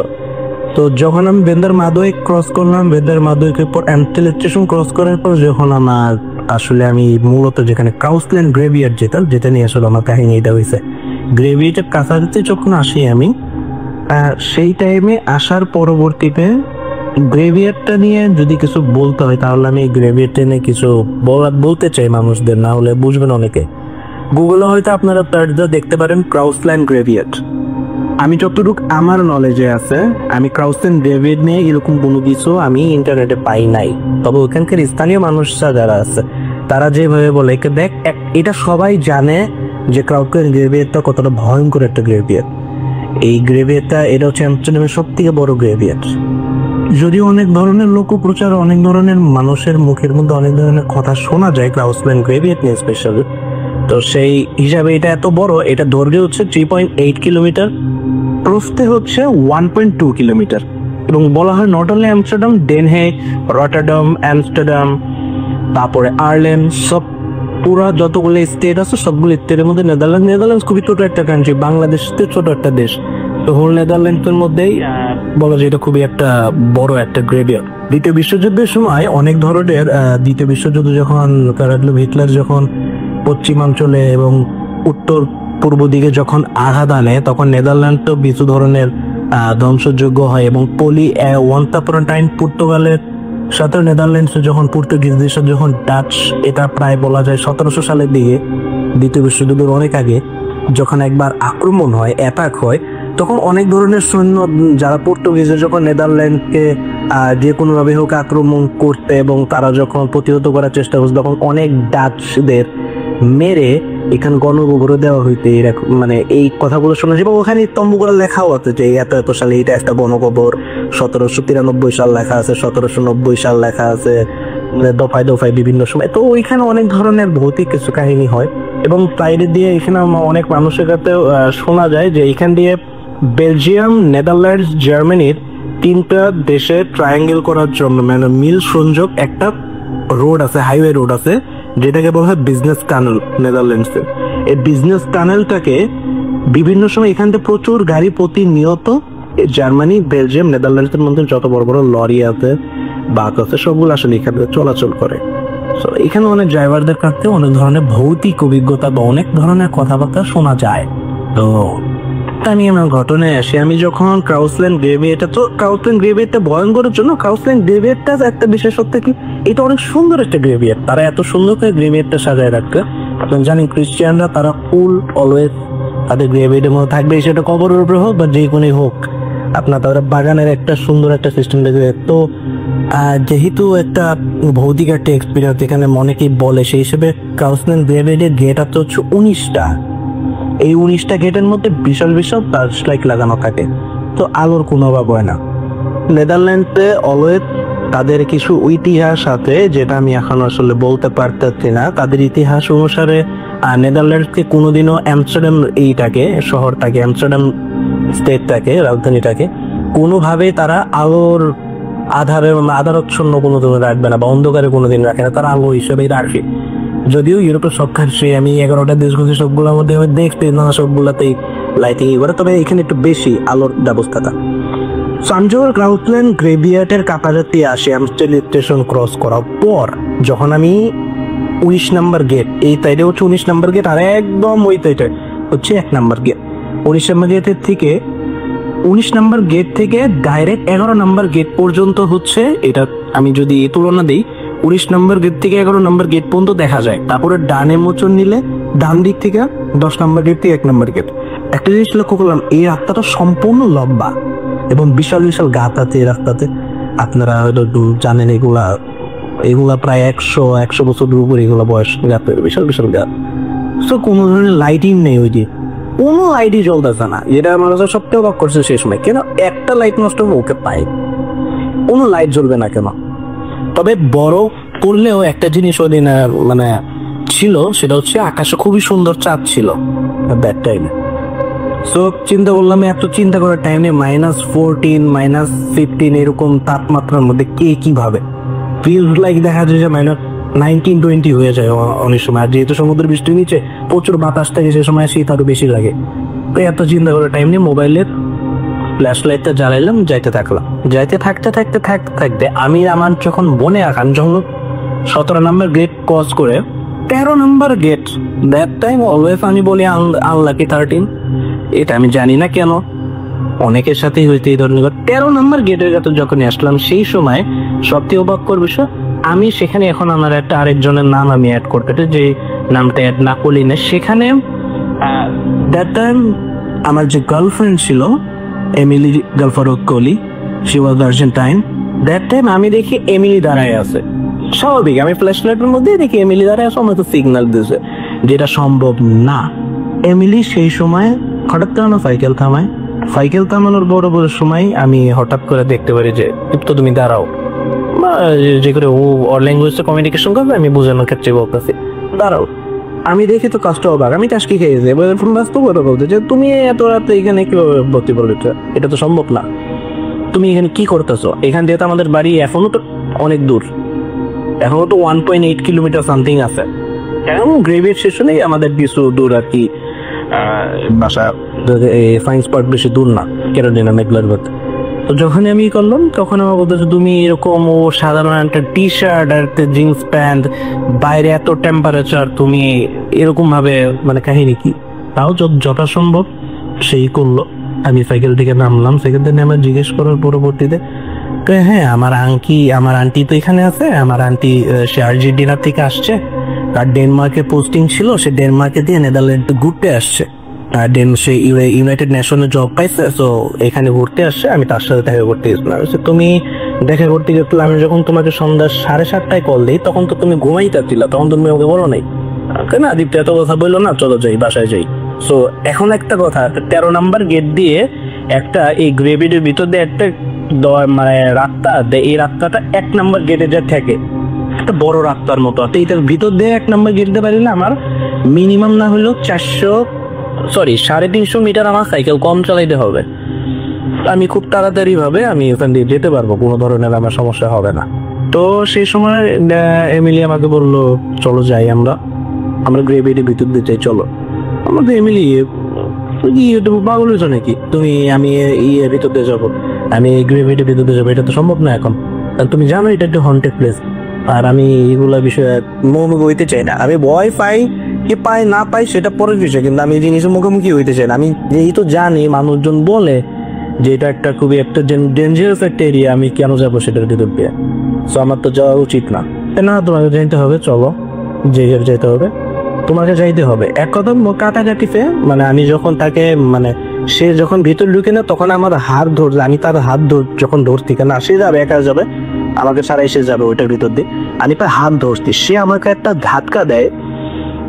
সে আমাকে আসলে একটা কথা বলতে কি রাসেল ভাই, এটা আসলে অবিশ্বাস্য একটা জিনিস যে একটা 52 কেজি একটা মানুষ, যত যাই কিছু আমরা যদি সাইন্টিফিক ভাবেই করি, আমি 5 ফুট 10 ইঞ্চি, আমার উচ্চতা 5 ফুট 10, আমার ওজন 90+, আমি বডি বিল্ডিং করতাম সেই সময় যদি আমাকে একটা 52 কেজি একটা মানুষ আমাকে ধাক্কা দেয়, কত দূরে আমাকে দিতে পারবে? আমাকে সে একটা ধাক্কা দেয়, আমার এখন মনে হয় আমি মনে হয় 7-8 হাত পিতে আমি মানে পড়ে গেছে ডাইরেক্ট, যে বরফের উপরে বসতে আমি, যেটা একটা মেয়ের পক্ষে সম্ভব না। আর এই মেয়ে যেটা আমি জানি এটা তো সম্ভব না, এটা তো বলছি বললাম। সে আমি উঠছি যেগুলোই হোক, মোবাইলটা সাইডে পড়ে গেছিল, মোবাইলে পুরা স্ক্রিন ফাইটে গেছে যেগুলোই, তাও মোবাইলের ফ্ল্যাশ লাইট জ্বলতেছে। তারপর আমি যখন ফ্ল্যাশ লাইটটা ফোকাস করি গেটের দিকে, আমি এমএলএকে দেখতে পাই না, ওখানে কেউই নেই, কেউ নাই তো নাই, কেউই নেই। আমি এখন চিন্তা করছি গেট আবার খোলা, গ্রেভিটির আবার গেট খোলা, তখন কি করলাম, না গার্লফ্রেন্ড মানুষ এরকম বা যে কিছু হোক, আমার প্রিয়জন মানুষ, আমি তাকে এরকম ফালায় রেখে যাবো কেন? আমার তো যাওয়া দরকার, যে করে ভিতরে ঢুকে দেখা দরকার, সে রাগ করলো কিনা, বা হইতে পারে কোনো ধরনের তার মেজাজ ভালো না। আমি যখনই গ্রেভিটের দরজাটার কাছে গেলাম, আমি যখনই যাব তখনই আমার পিছনের কলার ধরে একজন লোক টানছে, এবং দ্যাট টাইম সে টান দেওয়ার পরবর্তীতে আমি যখন পিছনে ঘুরি, নেদারল্যান্ডসে প্রচুর মুসলিম আছে, আমি আপনারাও জানেন হয়তো, প্রচুর টার্কিশ, স্পেশালি নেদারল্যান্ডসে টার্কিশ আর পাকিস্তানি যে এদের যে কমিউনিটি, এটা বিশাল। একমাত্র যদি আপনি বলেন প্রাইম স্টেশন, সেখানে প্রায় মোর দেন 35,000 পাকিস্তানি মেম্বাররা আছে। নেদারল্যান্ডসে পাকিস্তানি কমিউনিটি অনেক বড়, অনেক আফগানিও আছে সেখানে। সো একটা লোক এত সুন্দর আমি দেখিনি কোনোদিন, এরকম সুন্দর লোক। আমি বলবো না সে বিদেশি একদম হাই লেভেলে, তবে যথেষ্ট সুন্দর, খুবই ভদ্র, বড় মানে ভালো, মানে বলবো না একবার পেটের নিচ পর্যন্ত দাড়ি চলে গেছে তা না, সুন্দর বড় দাড়ি, কালো দাড়ি। একটা লোক আমাকে দাঁড়া করাইলো, দাঁড়া করেই সে, আমি ট্রান্সলেট করে বলতেছি, সে উর্দুতে আমাকে কিছু কথা জিজ্ঞেস করছিল, সেই হিসেবে আমি তাকে সে আমার বলতে, এই ছেলে তুমি কোথায় যেতেছো? আচ্ছা স্যার এরকম কথা, আমি সালাম দিয়ে বলছি স্যার এরকম কথা, এরকম আমার তো গার্লফ্রেন্ড তো এখানে ঢুকে গেছে, হয়তো সে রাগ করছে। না তোমার ওদিকে যাওয়ার কোনো দরকার নেই, তুমি চলো আমার সাথে, তুমি কোথায় থাকো? আমি স্যার আমি থাকি হচ্ছে সায়েন্স পার্কে, এখান থেকে কাজ। আমি কিন্তু ফার্স্টে ভাই আপনাদের কথা বলছিলাম যে আমি যে 13 নম্বর গেট, এইখান থেকেও কিন্তু সায়েন্স পার্ক 1.8 কিলোমিটার, প্রায় 2 কিলোমিটার মতো, 1.8 কিলোমিটার ওখান থেকে। আমি তার সাথে, আমার মনে আছে সেই লোক আমার সাথে যাইতেছেন, যাওয়ার সাথে সাথে সে আমাকে কিছু কথা বলতেছে, নামাজ পড়তে, আল্লাহকে সিজদা করতে, যে দুনিয়াতে আল্লাহ আমাদের পাঠানো, সে খুবই ধার্মিক কিছু কথা বললে, দুনিয়াতে আল্লাহ পাঠাইছে আমাদের আল্লাহ সিজদা করার জন্য, আল্লাহর ইবাদত করার জন্য, সৃষ্টিকর্তাকে তার স্মরণ করার জন্য আমাদের এখানে পাঠাইছে। প্রতিটা মানুষের ভুল ত্রুটি থাকে, সেই ভুল ত্রুটিটাকে ক্ষমা করার জন্য আল্লাহ তার দৃষ্টিতে মানুষকে পাঠাচ্ছে তার ইবাদত করার জন্য। এই কথাগুলো বলতে বলতে আমি একটা জিনিস লক্ষ্য করে, আমার শুধু সে সময় আমার মাথায় ছিল না ভাই, একটা কথা বলেন, আমি সে সময় সাইকেল চালাইতে হলো, সাইকেলটা হাত দিয়ে করে আমি হাইডা করছিলাম আর কি। আপনি একটা কথা বলেন ভাই, একটা স্বাভাবিক মানুষ, আপনার গুগল দেখবেন 1 কিলোমিটার হাঁটতে কিন্তু একটা স্বাভাবিক মানুষের 17 মিনিট টাইম লাগে। 1.8 কিলোমিটার, প্রায় অলমোস্ট 2 কিলোমিটার পথ হাঁটতে আমার টাইম লাগতে, আমার যেটা মনে হয় 4 থেকে 5 মিনিট। সায়েন্স পার্ক গেটের সামনে আমি আসলাম, গেটের সামনে এসে আমাদের ইলেকট্রিক কি আমি যখন পাঞ্চ করছি আমার গেটের মধ্যে, আমি থাকতাম হচ্ছে 17 তলায়, যখন আমাদের নিচতলাতে আমি পাঞ্চ করছি অটোমেটিক গেট খুলে গেছে। যখন আমি ঢুকবো তখন আমি ঘুরতে, সে ভাই আমার পকেট থেকে একটা কি বাইক করতে অটোমেটিক কি, তো এটা শুধু স্ক্রিনের মধ্যে ধরলেই গেটটা খুলে যাবে। ম্যাক্সিমাম থেকে ম্যাক্সিমাম হইতে এটা আমার টাইম লাগতে ম্যাক্সিমাম হচ্ছে 4 থেকে 5 সেকেন্ড। খুলতে গেট পিছু দেখে দেখি সে লোক নেই, নাই তো নাই, সে লোক নাই। আমি তার এই দিয়ে খুঁজে পাই না আমি, কারণ দেখেন যদি ডান দিকে দেখি আমার অ্যাপার্টমেন্টের ডান দিক থেকে যদি দেখা যায়, ডান দিক থেকে 8টা অ্যাপার্টমেন্ট আরো আছে, 8টা বিল্ডিং আছে আরো, বাম দিক থেকে দেখলে আরো 11টা বিল্ডিং আছে। কোথায় যাবে সব একবার ডাইরেক্ট দেখাই যায় আমার এখান থেকে আমি দাঁড়াই, কারণ রাস্তার মধ্যে শুধুমাত্র আমি একা, এত রাত্রে শুধুমাত্র আমি একা, প্রায় 3টা বেজে আসতো, এত রাত্রে শুধু আমি একা, নাই তো নাই। কোথায় গেছে কি গেছে আমি তাকে ধন্যবাদ দিব বা থ্যাংকস জানাবো কোনো সুযোগই নেই। কোথায় গেছে কি গেছে না গেছে আমার কোনো খেয়ালই নেই। তখন আমার তাৎক্ষণিক মনে বসে সাথে সাথে ফোন দিয়েছে আমি এমিলিকে যখন আমি ফোন দিই সে 2বার রিসিভ করার পরে রিসিভ করা, 2বার কল করার পরে রিসিভ করা না, 3বারে গেলে সে কল রিসিভ করছে। দীপ্ত তুমি কোথায়? সে আমাকে বলতেছে হ্যাঁ বাবা, হ্যাঁ দীপ্ত তুমি কোথায়? আমি আমার কথা বাদ তো, তুমি কোথায়? আমি এত রাত্রে কোথায় থাকবো, আমি তো ইয়েতে। ও ঘুমে ভাবে বলতেছ না, আমি তো উপর তালায়, আমি তো উপরে রুমে। আচ্ছা তুমি রুমে, তুমি তো কিছুক্ষণ আগে বাইরে ছিলে, তুমি কি পাগল নাকি? তুমি তোমার সাথে আমার সন্ধ্যা 7:30 থেকে কথা হচ্ছে, আমি তো তখন দিকে রুমে, তুমি উপরে আসো দেখো আমি তো রুমেই। That time I feel something was wrong. যাই কিছু হোক সে সময় ফোনটা রাখি। আর এইটা ছিল আসলে একটা বেস্ট একটা এক্সপিরিয়েন্সের মধ্যে অন্যতম, যে জিনিসটা ছিল সেই যে তখন আমি সব কিছু রিপিট করি যে না আমি এত তাড়াতাড়ি কিভাবে আসলাম, যাই কিছু। আর যে জিনিসটা আমার সাথে ছিল অবশ্যই সেটা হয়তো আল্লাহ প্রেরিত একজন ভালো মানুষ বলবো না, অবশ্যই জিন হোক মানুষের তো ভালো দিত ছিল ইনশাল্লাহ, এটা আমি মনে করি। এইটা ছিল আমার আসলে মূলত এক্সপিরিয়েন্স। যদি ভালো লাগে, এটা আমার পার্সোনাল এক্সপিরিয়েন্স, আমার নিজের সাথে জিনিসটা যদি ভালো লাগে তাহলে অবশ্যই শেয়ার করবেন। আর দেশের সকল মানুষের জন্য ভালোবাসা। আসসালামু আলাইকুম ওয়া রাহমাতুল্লাহ।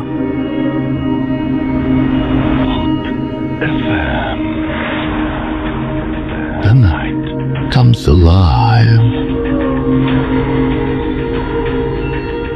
বিশ্বাস করা না করাটা আপনার ব্যাপার।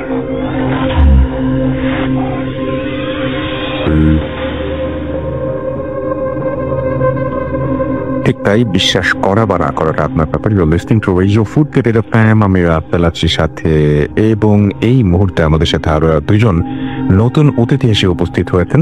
আমরা প্রথম তাদের মধ্যে একজনের কাছে যাব এবং তার আগে একটু ফেসবুকে যারা আপনারা লিখছেন তাদের সম্পর্কে একটু জানিয়ে দিব এবং তাদেরকে নিয়ে আমরা একটু তাদের কথা আমরা একটু শুনবো বা আপনাদেরকে জানাবো। তো আমাদের এখানে অনেকেই আছেন আসলে এখন, এবং আমি দেখতে পাচ্ছি যে যারা লিখছেন আমাদেরকে তাদের মধ্যে আমাদের 2টো পেজ।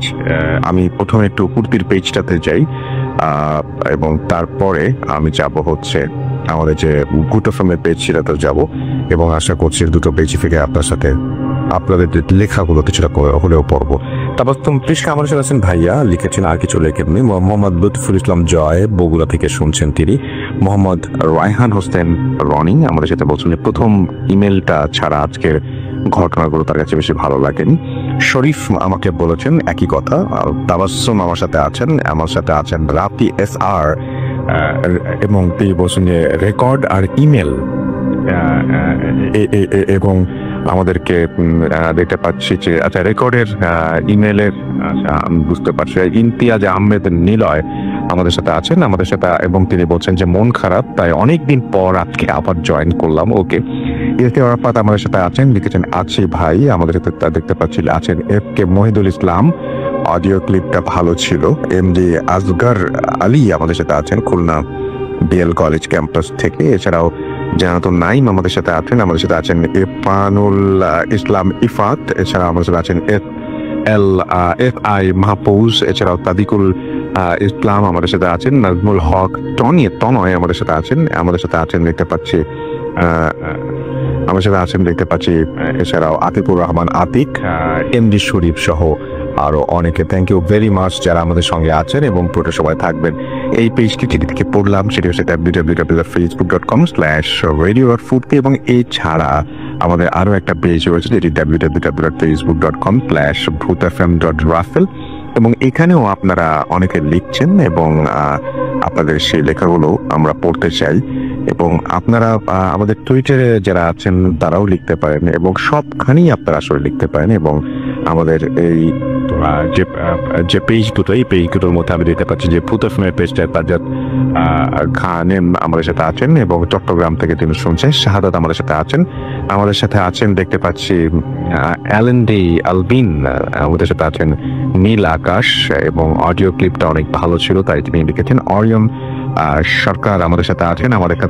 আশিকুজ্জামান, এছাড়া আমাদের সাথে আছেন নিশাত তাসনিম, লিখেছেন যে we are listening. FM Mezba আমাদের সাথে আছেন। প্রথম ঘটনাটা অনেক অনেক দারুণ, অর্থাৎ তিনিও ইমেলটার কথাই বলছেন। মোর্শেদ আলম মুন্না আমাদের সাথে আছেন। উদ্দেশ্যহীন বালক আমাদের সাথে আছেন। সামিউল ইসলাম আমাদের সাথে আসেন দেখতে পাচ্ছি। শাহাবুদ্দিন শুভ রাজশাহী থেকে শুনছেন। মারুফ আহমদ মারুফ আমাদের সাথে আছেন। HM রুবেল আছেন আমাদের সাথে। MD নাদির উদ্দিন সামিদুল আমাদের সাথে আছেন দেখতে পাচ্ছি। আরাফাত সাইফ তেইজ আমাদের সাথে আছেন। সজীব শেখ, এছাড়াও নীরব মাহি সহ আরো অনেকে। থ্যাংক ইউ ভেরি মাচ যারা আমাদের সঙ্গে আছেন। আমরা চলে যাচ্ছি আমাদের নতুন অতিথির কাছে। আপনার নামটা প্লিজ একটু বলবেন, কোথা থেকে এসেছেন সেটা বলবেন, তারপর আপনার ঘটনায় যাবেন। আসসালামু আলাইকুম রাফিল ভাই। ওয়ালাইকুম আসসালাম। হ্যালো রিফিলার, আই এম ইনজামো ফ্রম ওল্ড ঢাকা। আসলে আজকে যে ঘটনাটা আপনাদের মাঝে আমি শেয়ার করতে যাচ্ছি, ঘটনাটা হলো হসপিটাল রিলেটেড, যেটা হচ্ছে ঢাকার ভিতরে কোন একটা মেডিকেল কলেজ। আসলে এই মেডিকেল কলেজকে ঘিরে বা এরকম জায়গাটাতে অনেক বছর আগে একসাথে অনেক মানুষের মারা বা লাশের ঘটনা আছে, যেটা হচ্ছে মেডিকেল কলেজটা যখন শুরু হয় কাজও বা তার আগের কিছু মানুষকে মেরে ওখানে নর্দমার ভিতর ফেলা হয়েছিল। তো তারপরে ওই জায়গাটাতে মেডিকেল কলেজ গড়ে তোলা হয়। তারপর মেডিকেল কলেজ অনেকদিন পরিত্যক্ত ছিল। এরপর বেশ কয়েক বছর হলো যে মেডিকেল কলেজটা চালু হয়। আমি মেডিকেল কলেজটার নাম আসলে বলতে চাচ্ছি না, দরকার হবে। হ্যাঁ, আপনি ঘটনায় চলে যাই। আপনার মেন ঘটনা হচ্ছে আমার আম্মু এবং আমার খালাতো ভাইয়ের সাথে। আমার আম্মু আমার খালাতো ভাইয়ের বাসা বা আমার আন্টির বাসার 2 বছর আগে বেড়াতে আসে। দেন আমার আম্মু একদিন মেডিকেল কলেজে ঘুরতে যাওয়ার পরে আমার আন্টি ওখানে সিনিয়র স্টাফ নার্স, ওনার কাছে যাওয়ার পরে উনি ঘুরে টুরে যখন বের হয় হসপিটালের সারাউন্ডিং পরিবেশটা উনি ভালোভাবে দেখতে চাই। তো উনি ঘোরাঘুরি করে ছোট খালাতো ভাইকে সাথে করে নিয়ে। তো ঘোরাঘুরি করতে করতে এক পর্যায়ে আমার আম্মু একটা 38-40 ইয়ার্সের একটা মহিলাকে আমার আম্মু নোটিস করে। উনি আমার আম্মু আমার ছোট যে ভাইটা যেখানে যাচ্ছে সেখানেই ওই মহিলাটা আমার আম্মুদের সামনে ঘোরাঘুরি করতেছে। আমার আম্মুরা যে পড়তে যাচ্ছে তার আগে ঘুরে উল্টা দিক থেকে আমার আম্মুদের সামনে। তো বিষয়টা আমরা ফার্স্টে নর্মালি নাই। তারপরে আসলে ছোট ভাইটা অনেক ভয় পায়। তো আমি একটু বলে রাখতেছি যে ওই মহিলাটার মানে হিজাব করা টাইপের, বোরকা টাইপের কিছু পরা ছিল, এবং তার চোখ দুইটা আপনার হয়তোবা দেখবেন যাদের জন্ডিস থাকে বা বিলিরুবিন যাদের বেশি থাকে তাদের শরীরের কালারটা একটু হলুদ জাতীয় হয়। সেম মহিলার মুখের গরম বা চোখে মানে যে কালারটা ওরকমই দেখতে। তো এরকম কিছুক্ষণ ডিস্টার্ব করার পরে আমার আম্মুরা বিব্রত হয়ে ওখান থেকে বাসায় চলে যায়। আমার আম্মু পরের দিন দুপুরবেলা ঘুমাচ্ছে। ঘুমের ঘরে আমার আম্মুকে কেউ যেন হাত ধরে গায়ে টাচ দিয়ে ডাকাডাকি করে। তো আমার আম্মু তখন ঘুম থেকে উঠে খুব খারাপ অবস্থা থেকে আমার আম্মু আমাকে কল দেয় যে আমি একটু অসুস্থ, যার কারণে ঢাকা থেকে চলে যেতে হবে। তো আমি তখন আন্টির বাসায় ছিলাম না, আমি অন্য এক জায়গায় ছিলাম। তো আমার আম্মুর সাথে ওই দিন যে ঘটনাটা ঘটলো, তারপরের দিন ছোট ভাই, আমার যে খালাতো ভাই, ও একটু অসুস্থ হয়। ও এরকম ভুলভাল ঘুমের ঘরে ভুলভাল মানে বলে, বিভিন্ন ধরনের কথা সে বলতে থাকে। এরপরের দিন আমার আন্টি আমার সে ছোট ভাইকে, উনি রাত্রিবেলা ডিউটিতে যখন যায় তখন আমার ছোট ভাইকে সাথে করে নিয়ে যায়। তো সাথে করে নিয়ে গেলে রাতে যখন ছোট ভাইকে একটা জায়গায় ঘুমাইতে দেয়, ঘুমানোর পরে আমার আন্টি ডিউটি কাজে ব্যস্ত হয়ে যায়। কিছুক্ষণ পরে আমার আন্টি নোটিস করে, সব বলে রাখি যে বছর 2 আগে সেই মেডিকেল কলেজটা একেবারেই অচল ছিল, তার মানে রোগী হতো না, খুব কম মানুষের যাতায়াত, সেখানে কোনো মানুষ তেমন একটা যাইতো না। তারপরে আমার আন্টি নোটিস করে যে ওই অন্য ডিপার্টমেন্ট থেকে মোটা কণ্ঠে কেউ একজন ডাকতেছে, আমার ছোট ভাইটাকে রাইন রাইন বলে ডাকতেছে। তো এই জিনিসটা অনেকক্ষণ এরকম নোটিস করলো। নোটিস করার পরে ওই দিন যে কোনোভাবে আমার আন্টি ডিউটি থেকে চলে এসে তারপরে বাসায় একটু ঝামেলা, আমার ছোট ভাইটা এরকম ভুলভাল দেখে, ভুলভাল বকে, আমাকেও বলে যে এরকম জিনিস দেখছি বা এরকম খারাপ কিছু দেখছি। আসলে রাসেল ভাই এই ছিল আমার ঘটনা। তো ঘটনার লাস্টে ফিনিশিংটা হলো, আমার আম্মু যখন বাড়িতে ঢাকা থেকে চলে যায়, বাড়িতে চলে যাওয়ার পরে আমার আম্মুর সাথে কোনো ঝামেলা হয় না, তবে আমার খালাতো ভাই মাঝে মাঝে নাকি দেখতো, ওই জিনিসটা দেখতো যে মহিলাটা তাদের ফলো করতেছে, তাকে কিছু বলতে চাচ্ছে বা তার সামনে গিয়ে দাঁড়াচ্ছে, এরকম কিছু ঝামেলা করতো। এবং এখন যে পরিবেশ পরিস্থিতি মেডিকেল কলেজে, এখন প্রচুর রোগী হয় এবং অনেকটা শান্ত, আর আগের মতো কোনো ঝামেলা হয় না। এই চলে আসছে আমার ঘটনা। থ্যাংক ইউ সো মাচ, আপনার ঘটনার জন্য ধন্যবাদ আপনাকে। আমি চলে যাব আমাদের পরবর্তী অতিথির কাছে। ইন মিন টাইম আমাদেরকে লিখে থাকুন। আমাদের ইমেল অ্যাড্রেস হচ্ছে bhupasum@radio40.fm, which is BHWTFM@RADIOFORTA.FM। আপনার নাম, ঠিকানা এবং ফোন নাম্বার সহ আপনার জীবনে ঘটে যাওয়া বা আপনার জানা সেরা ঘটনা লিখে পাঠিয়ে দিন আমাদের কাছে। ঘটনার শুরুতে অবশ্যই উল্লেখ করুন যে ঘটনাটা আপনি স্টুডিওতে এসে শেয়ার করতে চান, নাকি আপনি চান আপনার ঘটনা আমরা পড়ে শোনাই। যারা দেশের বাইরে রয়েছেন তারা সরাসরি অডিও ক্লিপ পাঠাতে পারেন বা লিখেও পাঠাতে পারেন ঘটনাটি। আমরা চলে যাব আমাদের পরবর্তী অতিথির কাছে। আপনার নামটা প্লিজ একটু বলবেন, তারপরে আপনি কোথা থেকে এসছেন সেটা বলবেন, তারপরে আপনার ঘটনা যাব। আসসালামু আলাইকুম। ওয়েলকাম সালাম। সাদিক, জি, গাজীপুর থাকি। ওকে, চলে যাই আপনার ঘটনা। জি। তো ঘটনাটা আসলে আমার একটা ফ্রেন্ডের বোনের সাথে আর কি, বোনের শ্বশুর বাড়ির একটা ঘটনা। শ্বশুর বাড়িটা হচ্ছে ফটিকছড়ির একটা ভোজপুর নামে গ্রামের একটা আশেপাশে একটা জায়গায়। তো ওখানে মানে একটু অদ্ভুত পরিবেশ ছিল প্রথম থেকে। জি। তো প্রবলেমগুলো ছিল মানে ওখানে ছোট ছোট বাচ্চারা, মানে 2-3 বছর বাচ্চারা নর্মালি হাঁটতে পারতো না। আচ্ছা, হাঁটতে পারতো না বলতে মানে নর্মালি হাঁটতেই পারতো না, পড়ে যেত, ভালোভাবে হাঁটতে পারতো না। আবার দেখা যেত কি অন্য কোথাও গেলে মানে ওখানে হাঁটতে পারে, তারা ওই বাড়িতে হাঁটতে পারে না। তো এগুলো হতো। আর ওখানে আমার যে ফ্রেন্ড আছে, ফ্রেন্ডের বোনের শাশুড়ি যেটা আছে, ওনারও খুব প্রবলেম হতো কি মানে উনি ঘুমালে দেখা যেত কি মানে আঁচড় দিচ্ছে, ঘুম থেকে উঠে দেখতো যে মুখে আঁচড়ের দাগ, বড় হাতে আঁচড়ের দাগ, এগুলো দেখা যেত। আর নামাজ পড়তে দাঁড়ালে অনেক সময় দেখা যেত যে লম্বা লম্বা কতগুলো মহিলা বোরকা পরা মানে চাই নামাজের সামনে দিয়ে হেঁটে যাচ্ছে। এটা প্রায় সময় দেখতো না, নামাজে দাঁড়ালেই মানে এরকম হতো, প্রায় সময় জিনিসটা ফেস করতো। আর তখন মানে উনি অনেক সময় ভয়ে পেন্ট হয়ে যেত। আর মানে সেন্সে আসার পর দেখতো মানে না সব নর্মাল আছে, এরকম প্রায় সময় হয়। আর আরো কয়েকবার মানে এইসব দেখছে যে মানে ঘুমাইলে বা ঘুমানোর পরে ওঠার পরে জানলা দিয়ে যখন তাকায় দেখা যায় মানে কোন একটা মহিলা ভয়ঙ্কর টাইপের তাকায় হাসতে এক দৃষ্টিতে। তুমি যদি বলে মানে এটা কে, এবার বললে আবার চলে যায়। আবার ধরেন শুয়ে আছে তারপর হঠাৎ চোখ গেল আলমারির দিকে, রুমের দিকে, আলমারির দিকে তাকালে দেখা যেত যে আলমারির উপরে বসে আছে একটা মহিলা, ওরকম দেখা যেত, মানে খুব ভয়ানক চেহারা নিয়ে তাকায় আছে। তো এই জিনিসগুলো প্রায় সময় হতো। তো অনেক হুজুর আনা হয়েছিল ওখানে, তারপরেও মানে এটার কোনো সলিউশন নেই। পরে দিয়ে মানে শেষ পর্যন্ত বাসাটা শিফট করতে হয় আর কি ওকে। আচ্ছা, দেখলাম প্রথম ঘটনা। আর দ্বিতীয় আরেকটা জি বলেন। এটা আমার ফ্রেন্ড আসিফের সাথে। আসিফের বাবা মানে সেনাবাহিনীতে চাকরি করতো। আচ্ছা, কোথায় চাকরি করে, কি করে না করে এটা না বলে আমরা যদি ঘটনাটা বলি তাহলে আমার মনে হয় ভালো। আচ্ছা, তো আচ্ছা যাই হোক বলে যেহেতু দেখি আমি বলি।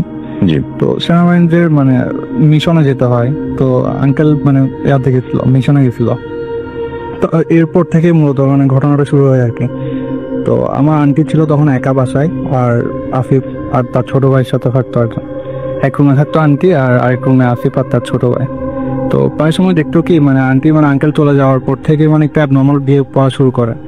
সেগুলো কেমন? সেগুলো হচ্ছে মানে কিচেনে অনেক সময় দেখা যেত মানে আন্টি যখন একা থাকতো মানে কারোর সাথে জানলা দিয়ে কথা বলতেছে, কমিউনিকেট করতেছে, লাইক মানে আঙ্কেল সামনে আসছে, মানে ওগো তুমি শুনছো, মানে এভাবে কথা বলে, মানে হাজবেন্ডের সাথে যেভাবে কথা বলতো ওভাবে কথা বলতেছে। তো আফিফ এগুলো দেখে রাখতো পিছন থেকে, মানে কি সামুর এবার কার সাথে কথা বলছে, গিয়ে দেখতো মানে জানলার পাশে কেউ নেই। তারপরে এরকম করতো প্রায় সময়, মানে কথা বলতো আর নিজে নিজে কথা বলতো, কান্নাকাটি করতো। আর ঘর থেকে বের হয়ে যেত রাতে, রাতে দুপুরে মানে বের হয়ে যেত ঘর থেকে, বের হয়ে মানে দরজা খুলে, মেন দরজা খুলে বাইরে চলে আসতো। অনেক সময় প্রতিবেশীরা ধরে ভিতরে নিয়ে আসতো। অনেক সময় আফিফ তারপর তার ছোট ভাই মিলে মাকে ধরে নিয়ে আসতো। মা কি সে কোথায় যাচ্ছ? তো মা বলে কি মানে তোর আব্বা আসছে, তোর আব্বা আমাকে ডাকতেছে, বাইরে থেকে ডাকতেছিল। তো এই জিনিসগুলো ওরা মানে মনে করছে মেন্টালি কোনো প্রবলেম হতে পারে। আবার অনেক সময় দেখা যাচ্ছে কি বাসায় ফল ফ্রুট এগুলো আনলে, ধরুন ফল আপেল বা আঙ্গুর এগুলো আনতে বাসায় কেউ, তো ওগুলো একটা বাটিতে করে মানে সার্ভ করে জানলা দিয়ে কাউকে দেওয়ার চেষ্টা করতো আন্টি, মানে বাটিতে সাজায় জিনিসটা কাউকে দেওয়ার চেষ্টা করতো। আফিফ রায় জিনিসটা অনেকবার দেখছে, জানলা দিয়ে কাউকে বাটিতে করে কোনো ফ্রুট বা এই টাইপের জিনিসগুলো দিচ্ছে, কে কাকে দিচ্ছে এটা দেখা যেত না। যাক, তারপরে মনে করছে মানে আঙ্কেল নাই, হ্যালুসিনেশন হতে পারে এই টাইপের। পরে আঙ্কেল দেশে চলে আসে, আসার পরে মানে তখনও দেখা যায় যে তারপরও করতেছে জিনিসগুলা। আঙ্কেল একবার দেখলো যে মানে কি বাটি নিয়ে আন্টি মানে কাউকে কিছুটা দিতে যাচ্ছে জানলা দিয়ে, তো আঙ্কেল জিনিসটা ধরে ফেলে। কারণ মানে জিনিসগুলো মানে কি ভালো না, কোন একটা হুজুর থেকে মানে শুনছিল যে মানে এরকম কাউকে কোনো ফল ফ্রুট এগুলো যদি দিয়ে দেয় তাহলে বাচ্চাদের ক্ষতি হয়। তো আঙ্কেল জিনিসটা খেয়াল করে আর মানে বাটিটার সাথে সাথে হাত থেকে নিয়ে ফেলে। আর তো তারপরে এরকম অনেক সময় দেখা যায় যে মানে আঙ্কেল এখানে নাই, তারপরে আঙ্কেলের আওয়াজ শুনে এরকম অনেক ধরনের দৃষ্টিভঙ্গ হয় আন্টি। তো জিনিসটা আর নামাজে দাঁড়ালে আর একটা ব্যাপার হচ্ছে, নামাজে যখন দাঁড়াতো আন্টি দেখতো যে মানে নামাজের চারপাশে অজগর সাপ বা এই টাইপের বিষাক্ত কিছু জিনিস হয়, মানে অজগর, বেশিরভাগ অজগরই দেখতো। আর এগুলো দেখে মানে ভয় পেয়ে যেত। পরে হুজুর একটা আসছিল, এটা হুজুর বলা যাবে না, আসলে কবিরাজ টাইপের আর কি। যাই হোক, উনি কিছু বোতলে পানি পড়া দিছিল মেবি, তারপর পানি পড়া এগুলো খেতে বলছে আর নামাজটা পিছিয়ে পড়তে বলছে আর কি। তো নামাজটা মানে যতই কাপটা বেরুক, যতই দেখুক, মানে নামাজটা যাতে না ছাড়ে, নামাজটা মানে কন্টিনিউ করতে বলছে। আর ওটা করতে করতে মোটামুটি আন্টি এখন মোটামুটি রিকভার করে ফেলছে, মোটামুটি সুস্থ আছে। ওকে, আপনাকে অনেক ধন্যবাদ আপনার ঘটনার জন্য। আমরা আরো একটা অডিও ক্লিপে যাব এবং সেই অডিও ক্লিপের পরে আবারও আমরা ফিরে আসবো আর একজন নতুন নদী থেকে নিয়ে। সেই পর্যন্ত আশা করছি আপনারাও আমাদের সঙ্গে থাকবেন এবং আমাদের ঘটনা কেমন লাগছে, কি অবস্থা, সবকিছু আপনারা জানাবেন আমাদের ফেসবুক পেজে। আমাদের ফেসবুক পেজের অ্যাড্রেস হচ্ছে www.facebook.com/read.purti and www.facebook.com/bhutfm.russell। চলে যাচ্ছি আরো একটা অডিও ক্লিপে। করি আপনি ভালোই আছেন, কেননা আপনি সবসময় ভালো তালে থাকে। তো আমি মিথিলা বলছি আবার থেকে। তো আজকে যে কাহিনীটা বলবো সেটা হচ্ছে আমার বড় কাকির সাথে ঘটে যাওয়া, বড় কাকি বা বড় কাকার টোটাল ফ্যামিলির সাথে। তো আজ থেকে 9-10 বছর তো হবেই, মানে এর আগের ঘটনা। তো কাকা তখন পুরীতে ছিল, অস্তিত্বে ছিল তিনি। তো তার থানার কাছাকাছি কোয়ার্টারে আমার কাকি মানে আমার কাকার ফ্যামিলি থাকতো। তো কাকার রাতের মানে কিছু কেসের কারণে রাতে ডিউটি পড়ে। তো রাতে ডিউটি পাওয়ার কারণে কাল আস্তে আস্তে 1-2 এরকম টাইম বাঁচতো বা তারও বেশি কিছু প্রবলেমের কারণে। তো সেরকমই একদিন সবাই ঘুমিয়ে পড়ছে, তখন বাজে 1টা। তো আমার কাজিন রুমে ফোন টিপতেছিল বা ঘুমিয়ে পড়ছে, এরকম একটা মোমেন্ট। তো 1টা থেকে দেখতে আসে এরকম। তো আমি সাধারণত জানি যে সরকারি কোয়ার্টারগুলো এরকম হয় যে টপ ড্রয়িং রুম থাকে, ড্রয়িং রুম করিডোর, দেন ডাইনিং রুম বা বেডরুম যেটা থাকে আমার কাজিন সেই সেরে সেখানে ড্রয়িং রুমের একটা বেড ছিল, তাই সে ড্রয়িং রুমের বেডে ঘুমাচ্ছিল। আর তার পাশে তার ভাই ছিল। তো দেখতে পাচ্ছি দরজায় নক করে, যে নক আসে। তো আমার কাজিন সাধারণত জানে, সে দরজা খুলে দেয়। তো খুলে দিয়ে দেখলো যে তার মানে আমার কাকা তার বাবা চলে আসছে। সে দেখলো যে তার বাবা কইতে ঢুকছে, গেটটা লাগিয়ে দিল, সে ঘুমিয়ে পড়লো, মানে শুয়ে পড়তো। তো এরকম করে চলে গেল। ঠিক সে কিন্তু দেখছে যে তার বাবা রুমের ভিতরে ঢুকে গেছে, মানে করিডোরটা দিয়ে ঢুকতেছে। এটা দেখে সে শুয়ে পড়ছে, তার আর কিছু খেয়াল নেই। 4টা 4:30 আজান দিবে ফজরে, এরকম সময়ে আবার দরজায় নক করলো কেউ। তো দরজায় নক করার পর তখন আবার আমার কাজিন ঘুমে হয়তো টের পায়নি, তখন আমার কাকি আবার উঠে দরজা খুলে দেখলো যে আমার বড় কাকা আসছে। তো সে বড় কাকাকে ঢুকতে দিল। দেন তারপর কাকা না ফ্রেশ হয়ে নামাজ পড়ে খেয়ে ঘুমিয়ে গেল। তো এর মধ্যে কাকা সকালে উঠে রেস্ট নিয়ে সে বেরিয়ে গেল। দুপুর টাইমে যখন তারা সবাই একসাথে খেতে বসলো, কোনো প্রসঙ্গেতে কথাতে উঠে আসে যে বাবা আসছে। আমার কাজিন বলে উঠলো, বাবা তো আসছে 1টা বাজে। কিন্তু তখন কাকি বললো, কি বলছিস, তোমার বাবা তো আসছে 4টা বাজে।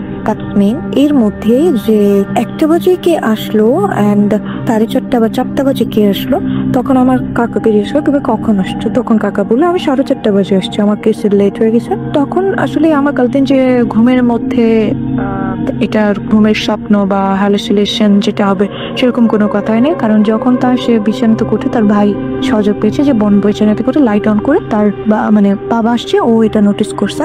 তাহলে এই মোমেন্টে মানে কে আসছিল সেদিন, কে বাসায় ঢুকছিল অ্যান্ড সেটা কে ছিল আসলে কেউ বলতে পারে না। এটাই ছিল আসলে কাহিনী। তো আমাদের জীবনে কখনো কখনো অদ্ভুত কিছু ঘটে থাকে, যার মধ্যে এটাই আমি মানে আমার কাকির থেকে শোনা, এটাই মানে। তো রাসেল ভাই, এটা হচ্ছে আমার ফার্স্ট স্টোরি। যদি ভালো লাগে তাহলে অবভিয়াসলি সবাইকে শোনাবেন। Thank you. আসসালামু আলাইকুম।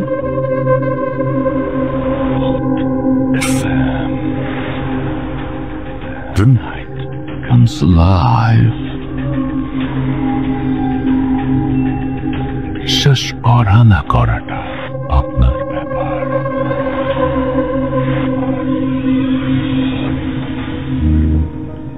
Welcome back. ইয়েস, বিশ্বাস করা বা না করাটা আপনার ব্যাপার। You are listening to radio পুরতিরা প্রেম চলছে, ভৌত প্রেম। ঘড়িতে সময় রাত 1:25। আমাদের সঙ্গে আমাদের নতুন আরেকজন অতিথি যোগ দিয়েছেন। আপনার নামটা প্লিজ একটু বলবেন, কোথা থেকে এসছেন সেটা বলবেন, তারপরে আপনার ঘটনায় যাব।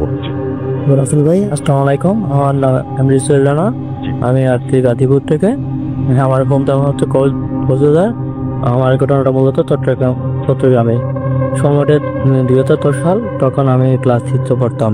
হ্যাঁ, আপনারা যারা শুনতেছেন তারা নিশ্চয়ই জানেন, চট্টগ্রামের কর্ণপুরী নদীর পাশে বলিরহাট নামে একটা এলাকা আছে।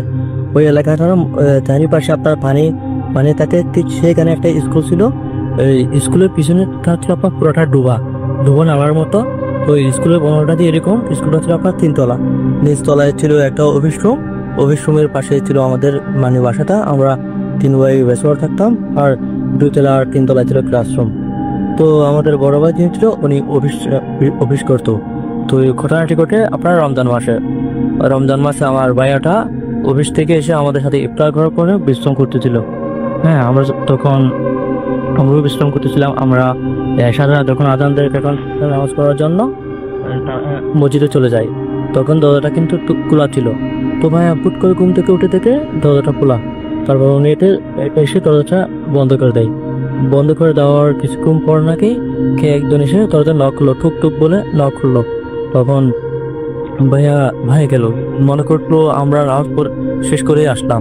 তো ভাইয়া গিয়ে দেখে কি মানে যেটা দেখলো সেটা আপনার এখনো ওনার চোখে বাসে, এখনো ওনার রুম আপনার দাঁড়িয়ে যায়। এমন একজন লোক দেখলো, তিনি অনেক লম্বা, প্রায় আপনার সাথে লেগে যাচ্ছে এরকম একজন লোক। ওনার মুখ ভর্তি সাদা দাড়ি, টপটপে সাদা দাড়ি।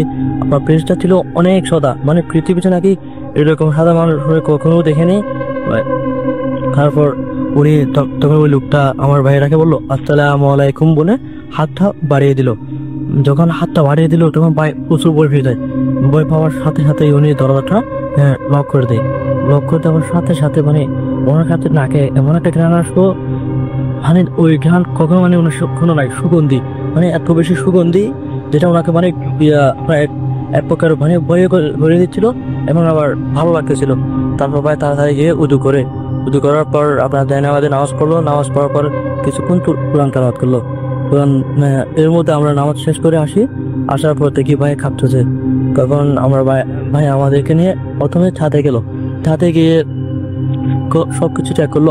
বড় একা বানো আমাদের বাসার এক পাশে ছিল আপনার একটা বাসটার, তো বাসটারও ভালো করে মানে টর্চ দিয়ে চেক করলো, দেখতেছে ওখানেও কিছু নেই। এরপর 2 তলা এবং 3 তলা ক্লাসরুমগুলো সবগুলো চেক করা হলো। চেক করার পরও মানে দেখতেছি কিছু নেই। তারপর মানে তখন থেকে আমাদের করোনাটা শুরু এমন হতো, আমরা তখন দুপুরে পরে ঘুমাচ্ছি, দেখতেছি আপনার কোরআন তেলাওয়াতের আওয়াজ আসতেছে, আমার মার সাথে দেখতেছি আপনার আজানের আওয়াজ আসে। তবে আওয়াজ এই আজানের এবং কোরআন তেলাওয়াতের আওয়াজগুলো আমরা শুনতাম। আর ভাইয়া কি করতো, তখন 5 সময় প্রতিদিন আপনার কন্টিনিউ ওই লোকটাকে স্বপ্নে দেখতো। এরপর আমরা বাসাটা চেঞ্জ করে ফেলি। বাসাটা চেঞ্জ করার পরও মানে যখন আপনার আমাদের সবে বরাত কিংবা সবে কদর আসে, তখন ভাইয়া ওই লোকটাকে স্বপ্ন দেখে। আর যখন ভাই নামাজ দেওয়া ছেড়ে দেয়, যদি কম পড়া হয়, তখন ভাইয়াকে ওই লোকটা আবার সারা দেয়, বলুন তুই নামাজ পড় না, তোর বিপদ আছে। এভাবে মানে ঘটনাটা চলতে থাকে। মানে আপনার সবচেয়ে আশ্চর্য বিষয় হচ্ছে যখন রমজান আসে, রমজান মাসে প্রায় ওনাকে স্বপ্ন থেকে বর্তমানে ওই কি চলমান ওনার কাছে এই কি নামাজ রাসেল ভাই। Thank you so much. আপনার পরবর্তী অতিথির কাছে আমি যাব এবং আপনার নামটা প্লিজ একটু বলবেন, আপনি কোথা থেকে এসেছেন সেটা বলবেন, তারপর আপনার ঘটনায় যাবো। জি। হ্যালো রাসেল ভাই, আমি শাহিন, আমি এসছি কোয়াকলা থেকে, আমার বাড়ি হলো গাজীপুর। আমি আগে একটা ঢাকার একটি জায়গাতে থাকতাম, এখানে জব করতাম। জব করার সুবাদে আমি যেহেতু ব্যাচেলার ছিলাম, একটি ব্যাচেলার বাসায় থাকতাম। এখানে আমার খালাতো ভাই এবং আমি এবং আমার আরেকজন লোক থাকতো। যেহেতু তখন কাজের খুব চাপ ছিল, সারাদিন ক্লান্ত থাকার পরে আমি সন্ধ্যায় বাসায় আসতাম, আসার পরে খাওয়া দাওয়া করে সাথে সাথে ঘুমিয়ে পড়তাম। ওই দিনও একই কাজ করছিলাম, সারাদিন কাজ করার পরে সন্ধ্যায় এসে তারপরে খাওয়া দাওয়া করে তারপরে ঘুমিয়ে পড়লাম। ঘুমানোর পরে রাত 3টার দিকে আমার হঠাৎ করে ঘুমটা ভেঙে যায়। ঘুম ভাঙার পরে আমি চোখ ধরতেছি, চোখ মুখ মুছতেছি। মোছার কিছুক্ষণ পরে আমি একবার ডানে তাকালাম, আবার বামে তাকানোর পরে আমি কিছু দেখতে পেলাম না। হঠাৎ করে বামে তাকাই দেখি যে একটি সাপ মানে আমার দিকে আসতেছে। আসার পরে আমি ভাবলাম যে হয়তো এটা স্বপ্ন দেখতেছি। তারপর আমি বাম দিকে আবার ঘুমাই পড়লাম। বাম দিকে ঘুমায় পড়ার পরে দেখেছি আবার সাপ আসতেছে। তারপর দেখলাম যে অনেকগুলো সাপ আসতেছে আর কি, এরকম ভাবে আসতেছে। আমি মানে ফ্লোরে ঘুমাইতাম, বেশিরভাগ ফ্লোরে ঘুমানোর সুবাদে ওই সাপগুলো যখন আমার দিকে আসতেছিল তখন আমার এরকম ভয় করতেছিল যে আমি মানে ভয়ে থর করে কাঁপতেছি। তারপর আমি হঠাৎ চিল্লান দিয়ে খাটের উপর উঠলাম। খাটের উপর ওঠার পরে আমার খালাতো ভাই বলতেছে যে কি হয়েছে। আমি বললাম যে সাপ। বললো যে সাপ কোথায়? আমি বললাম ওই যে দেখেন নিচে। আমি তো দেখি না। আমি বললাম ঠিকই দেখতেছি সাপ। পরে বলি এগুলো কিছু না, তুমি ঘুমাই পড়ো, তুমি স্বপ্ন দেখছো? আমি না, তো আমি স্বপ্ন দেখি নাই, কারণ আমি ঘুম থেকে ওঠার পরে 5 মিনিট পরে আমি এগুলো দেখছি। কয় না এগুলা তোমার ভুল, তুমি ঘুমাই পড়ো, কোনো সমস্যা নেই, পানি খেয়ে ঘুমাই থাকো। তখন আমি পানি খেয়ে ঘুমাই দিচ্ছি। ঘুমাই থাকার আবার কিছুক্ষণ পরে আবার একই কাহিনী দেখি যে অনেকগুলো সাপ আমারে মানে কামড় দিতে আসতেছে। তখন আমি ভয়ে রুম থেকে বের হইয়া ছাদে চলে যাই। ছাদে চলে যাওয়ার পরে তারপর আমি সকালবেলা যখন ফজরের আজান দেয় তখন আমি ওইখান থেকে বেরিয়ে আসি। ওইখান থেকে আসে তারপর আমি রুমে এসে তখন ঘুমাই। এই গেল আমার প্রথম তারপর আমি এর কিছুদিন পরে ওইখান থেকে আমি বাসা চেঞ্জ করে দিই। বাসা চেঞ্জ করে নতুন বাসায় উঠি। নতুন বাসায় উঠার পরও সেম একই কাহিনী ঘটে। একদিন রাতে আমি ঘুমাই থাকার পরে আমার বড় ভাই দিন ছিল না, আমি একাই ঘুমিয়েছিলাম।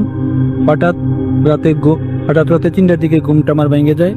তারপর আমি ডান দিকে আমার দরজাটা খোলা। তখন দেখি সাপটা আস্তে আস্তে করে দরজা বেয়ে উপরে উঠছে। উপরে উঠা তারপরে মশারির যে কিনারা ছিল এই কিনারা দিয়ে আস্তে আস্তে বাইতে মশারির উপর দিয়া আমার পায়ের দিকে নিচে নামতেছে আর কি।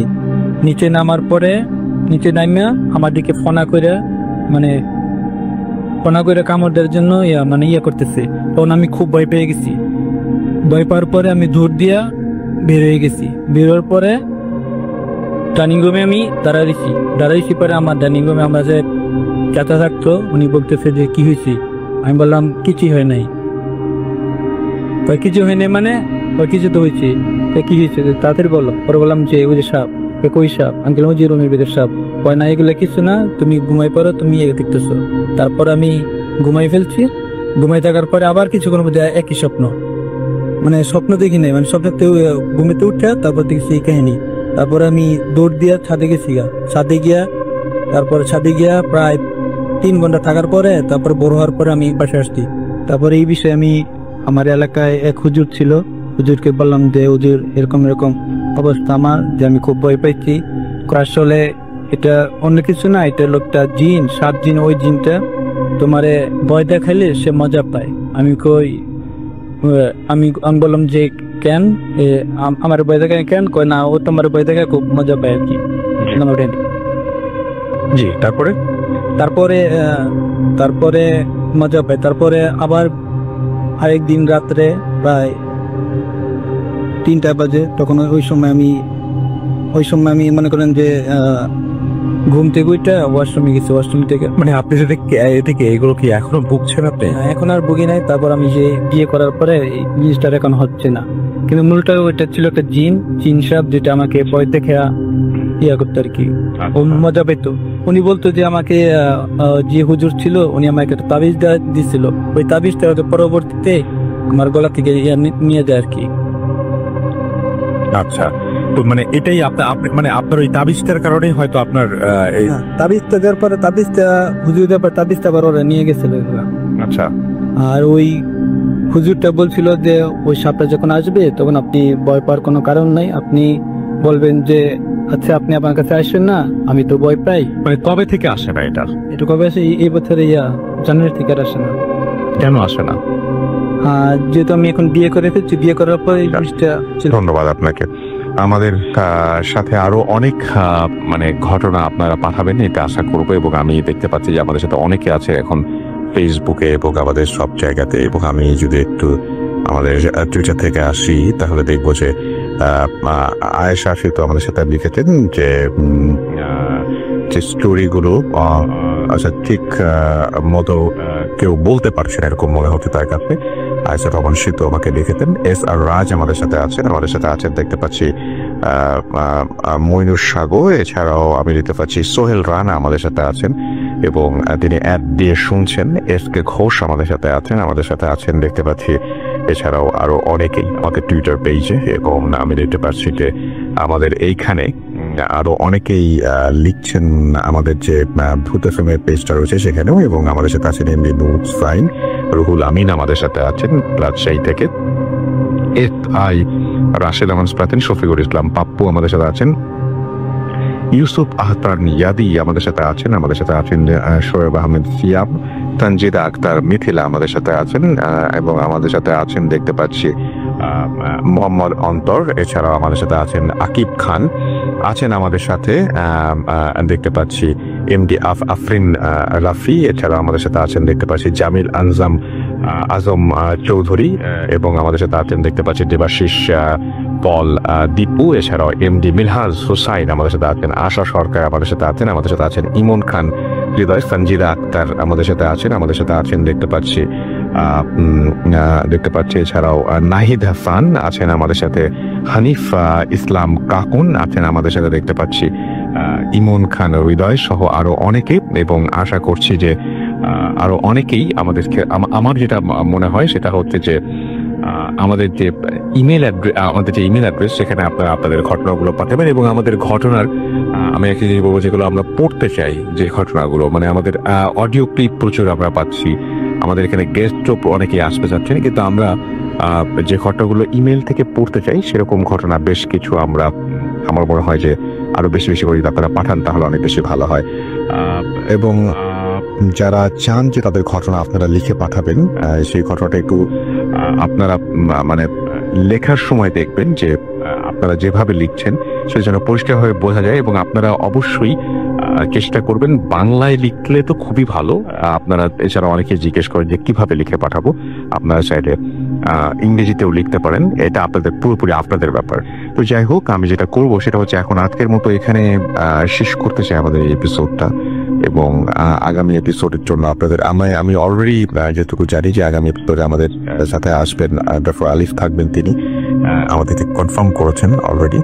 তো নেক্সট এপিসোড শোনার আমন্ত্রণ রইল এবং আমাদের ইমেল অ্যাড্রেসটা যাওয়ার আগে আর একবার জানিয়ে দিতে চাই, আমাদের ইমেল অ্যাড্রেস হচ্ছে fruitfm@fm which is BHFM@radioFORK.FM। আপনার নাম, ঠিকানা এবং ফোন নাম্বার সহ আপনার জীবনে ঘটে যাওয়া বা আপনার জানা সেরা ঘটনা লিখে পাঠিয়ে দিন আমাদের কাছে। ঘটনার শুরুতে অবশ্যই উল্লেখ করুন যে ঘটনাটা আপনি স্টুডিওতে এসে শেয়ার করতে চান, নাকি আপনি চান আপনার ঘটনা আমরা পড়ে শোনাই। যারা দেশের বাইরে রয়েছেন তারা সরাসরি অডিও ক্লিপ পাঠাতে পারেন বা লিখেও পাঠাতে পারেন আমাদের ঘটনাটি। আজকের মতো এখানেই শেষ করছি, কথা হবে আবারও আগামী শুক্রবার। সেই পর্যন্ত সবাই ভালো থাকুন, সুস্থ থাকুন, সুস্থ থাকুন, মোস্ট ইম্পর্টেন্টলি ফুটতে থাকুন। টাটা।